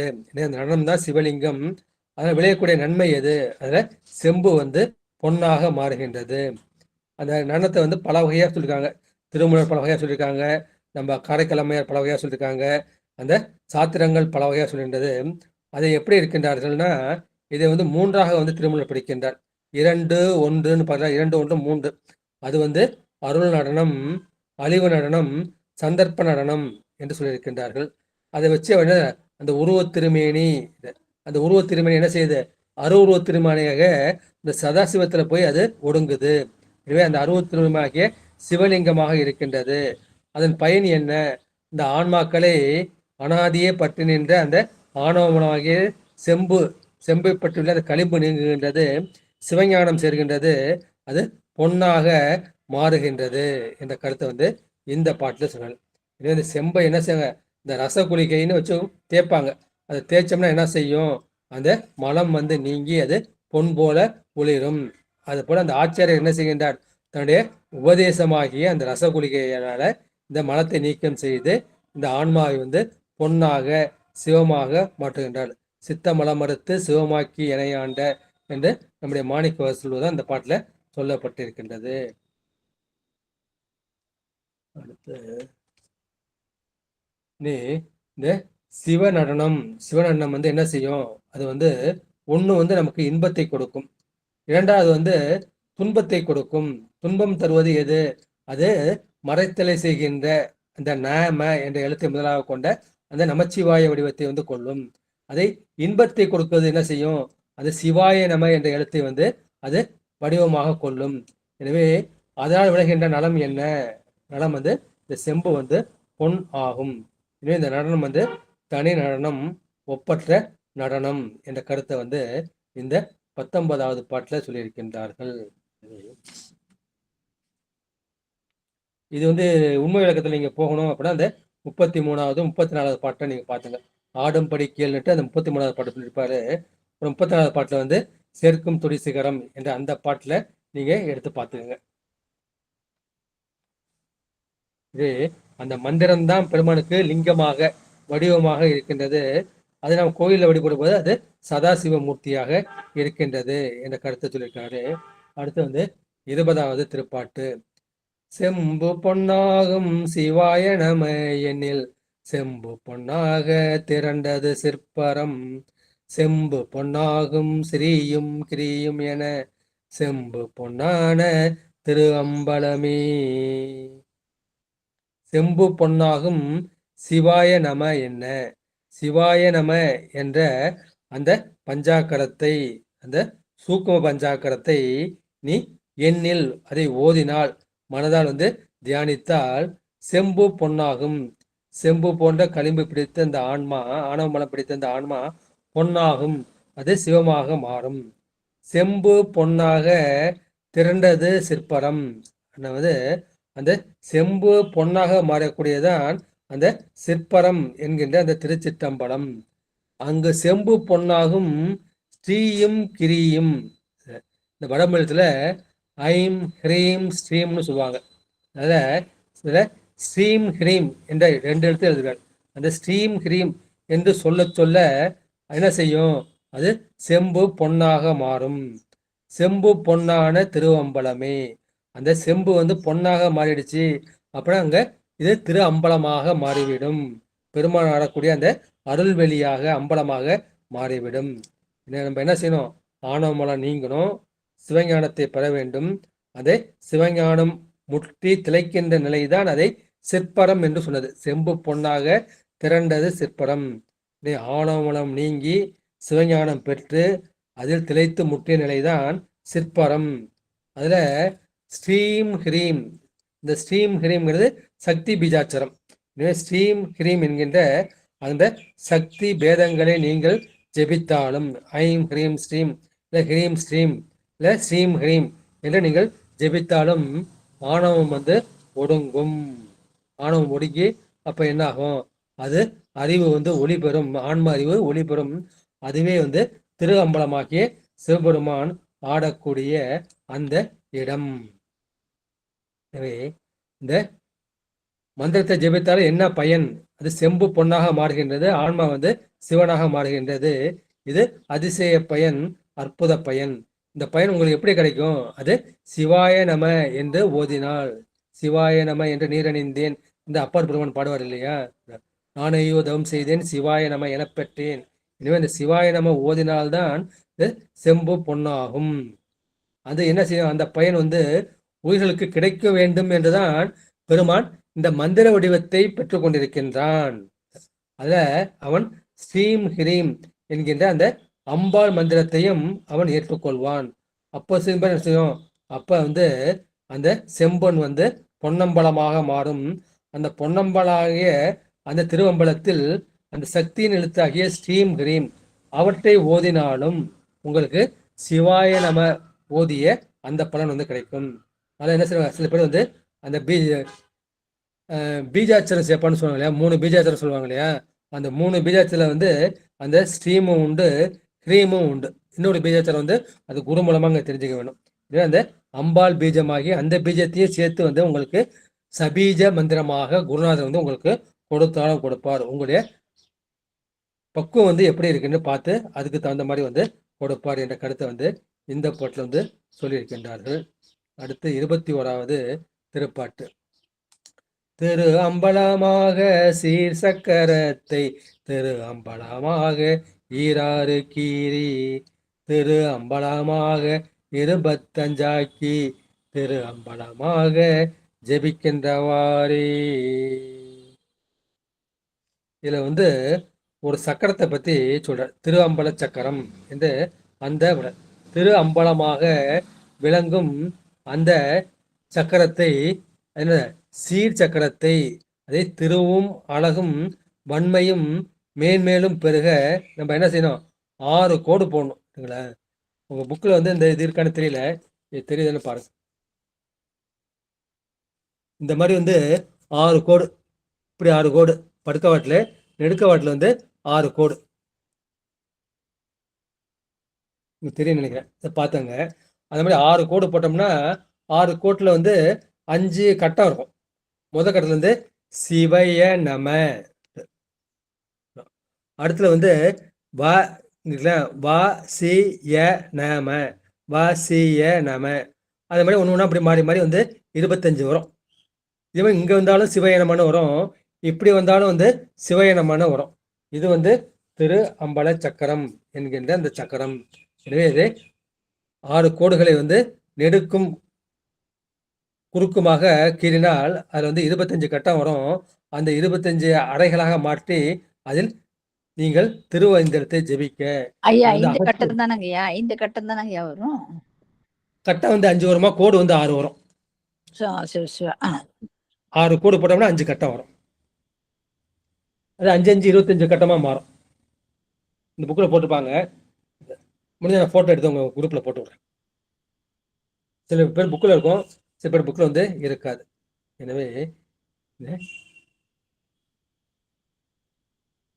இந்த கட்டம் போட்டு அதை நம்ம எப்படி ஜெபிக்கணுங்கிற கருத்தை அந்த 22வது பாட்டை சொல்லியிருக்காரு.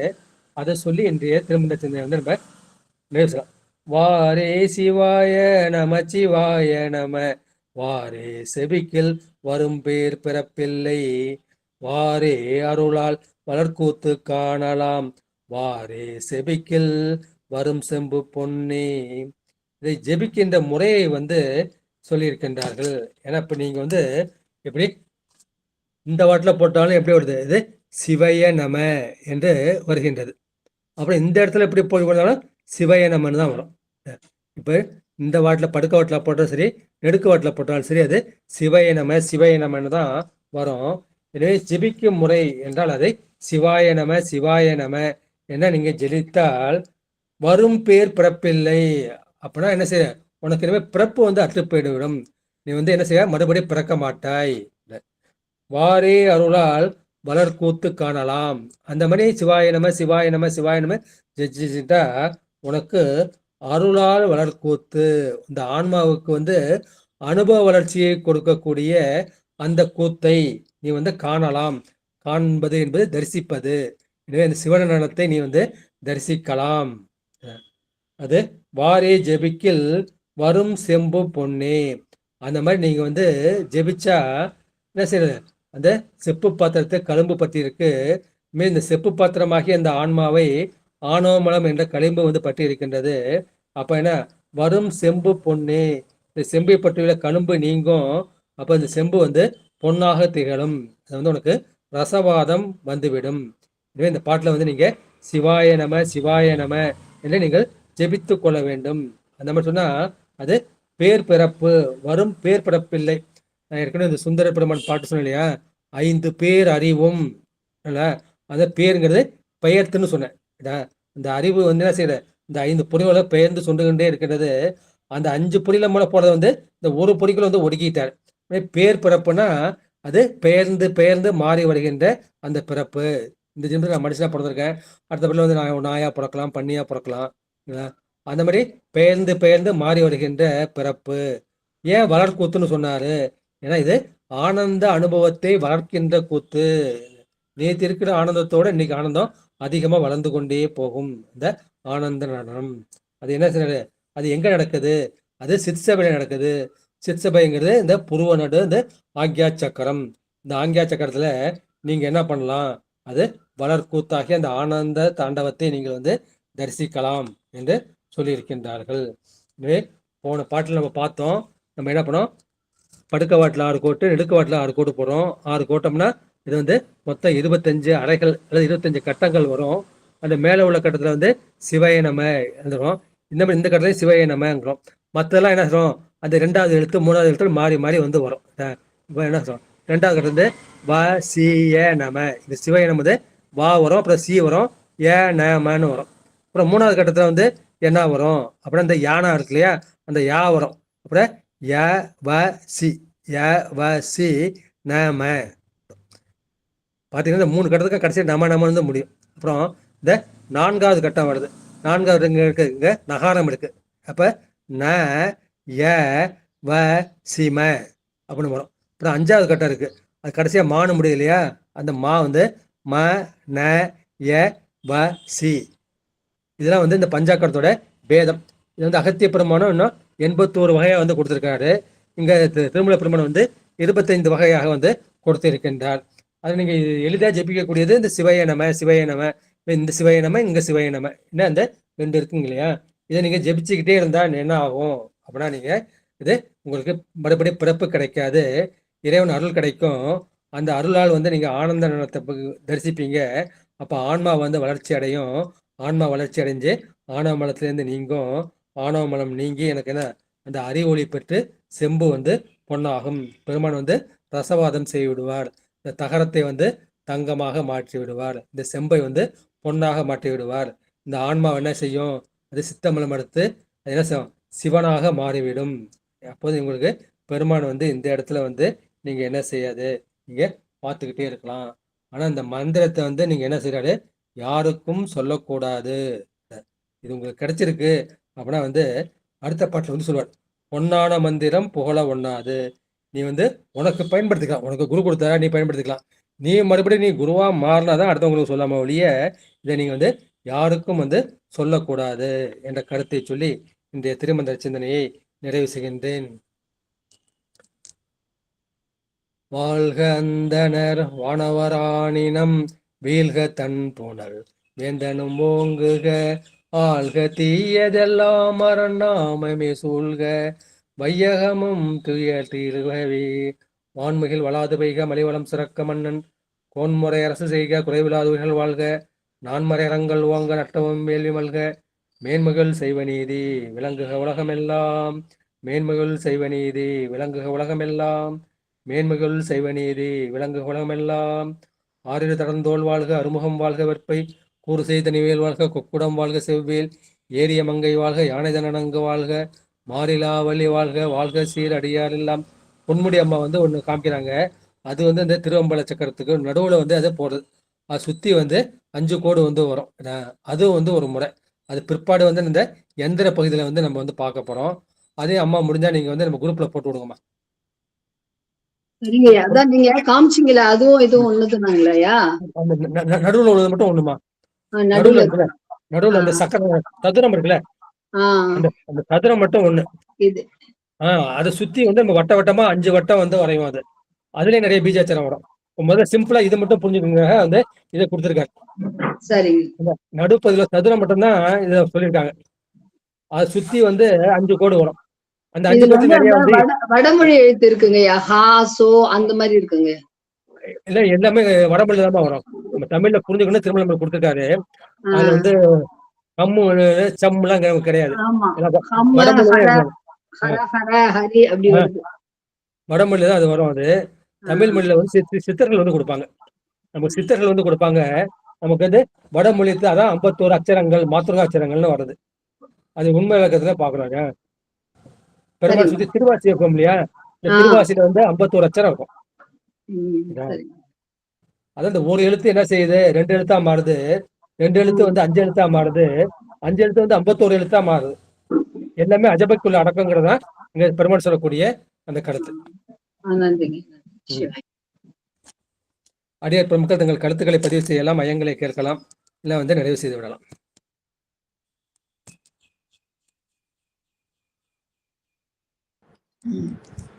பேசுங்கப்பா. நான் அந்த குரூப்ல போடுறேங்கய்யா. நான் அந்த அம்பல சக்கரத்தை போட்டிருக்கேன். நான் போடலை, மட்டும் தயார் பண்ணிட்டு இருக்கேன். யார பேசுங்கம்மா. புஷ்பாமா நீங்க பேசுங்க. பொன்னையன் ஐயா பேசுங்க.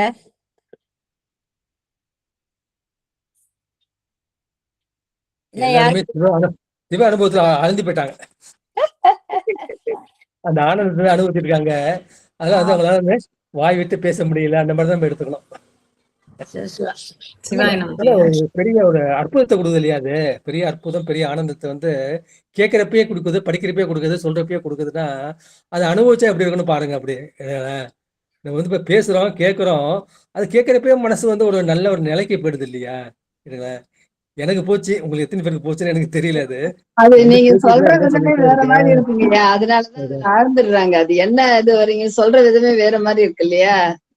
ஒரு நல்லா இருக்கு. நீங்க சொல்லும் போது ஒரு இனிமையா இருக்குது. அது நம்ம ஏற்கனவே ஏதோ படிச்சிருந்தா கூட சொல்லும் போதுதான் புரியுது. நல்லா இருந்துச்சு விளக்கம்லாம். ஐயா சிவாய நமங்கய்யா. சிவாய நமன்னு சொல்லணுமாங்கய்யா, சிவைய நமன் தான் சொல்லணுமாங்கய்யா? அது ஒரு ரெண்டுமே ஒண்ணுதாம்மா.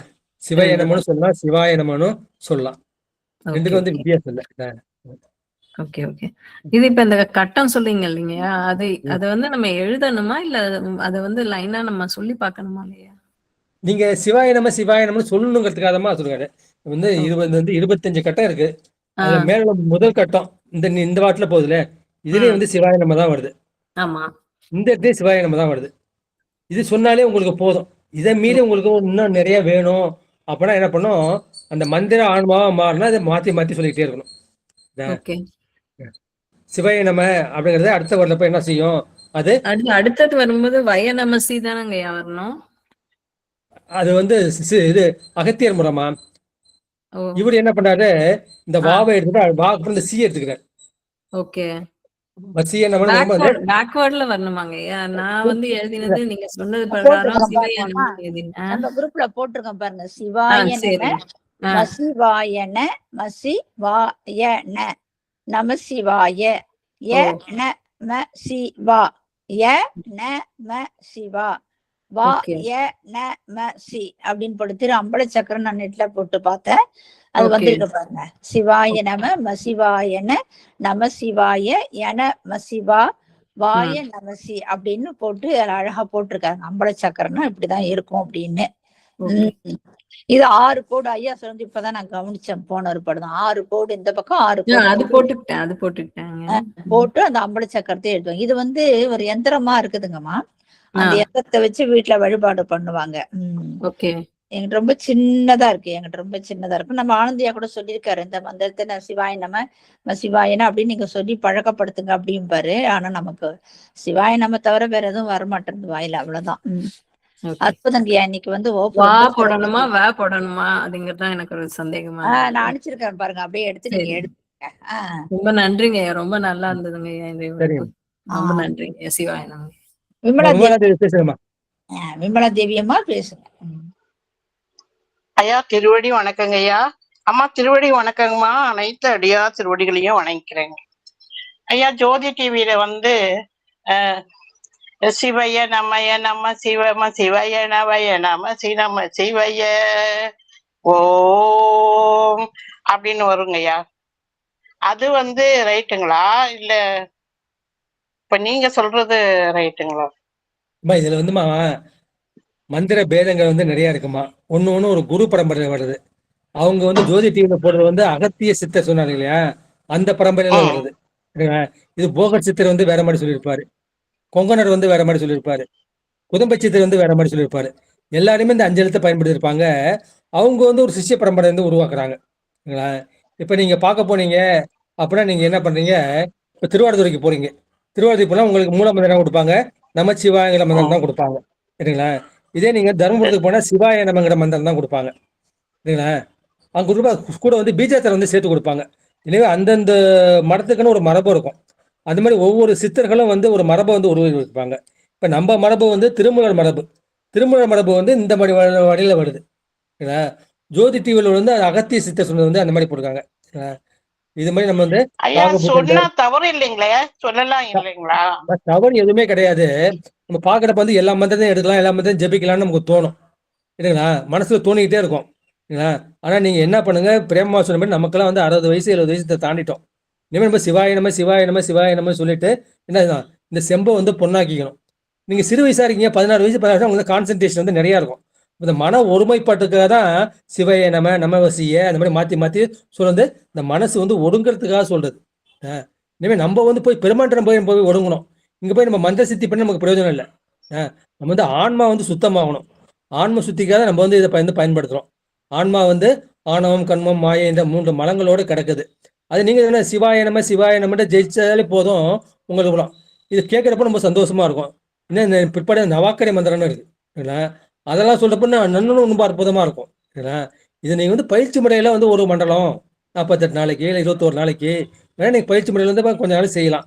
ஆனா உங்களுக்கு கொடுத்தது நீங்க தீட்சை வாங்கியதுன்னா உங்க குரு எந்த கொடுத்துருக்காரோ அந்த மந்திரத்தை தான் நீங்க ஜெபிக்கணும். நமச்சிவாயன்னு சொன்னா நமச்சிவாய கொடுங்க, சிவாய நம்ம ஜெபிச்சுக்கிட்டே போங்க. நீங்க பீஜாச்சரம் சேர்த்தாலும் சரி, பீஜாச்சரம் சேர்க்கலனாலும் சரி, உங்க குரு உங்களுக்கு பீஜாச்சத்தை கொடுத்தாலும் சரி கொடுக்கலனாலும் சரி.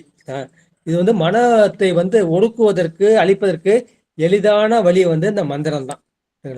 அது சிவாய நம சிவாய நம சிவாய நம சிவாய நம சிவாய நம சிவாய நம நமச்சிவாய நமச்சிவாய நமச்சிவாய நம சிவைய நம சிவைய.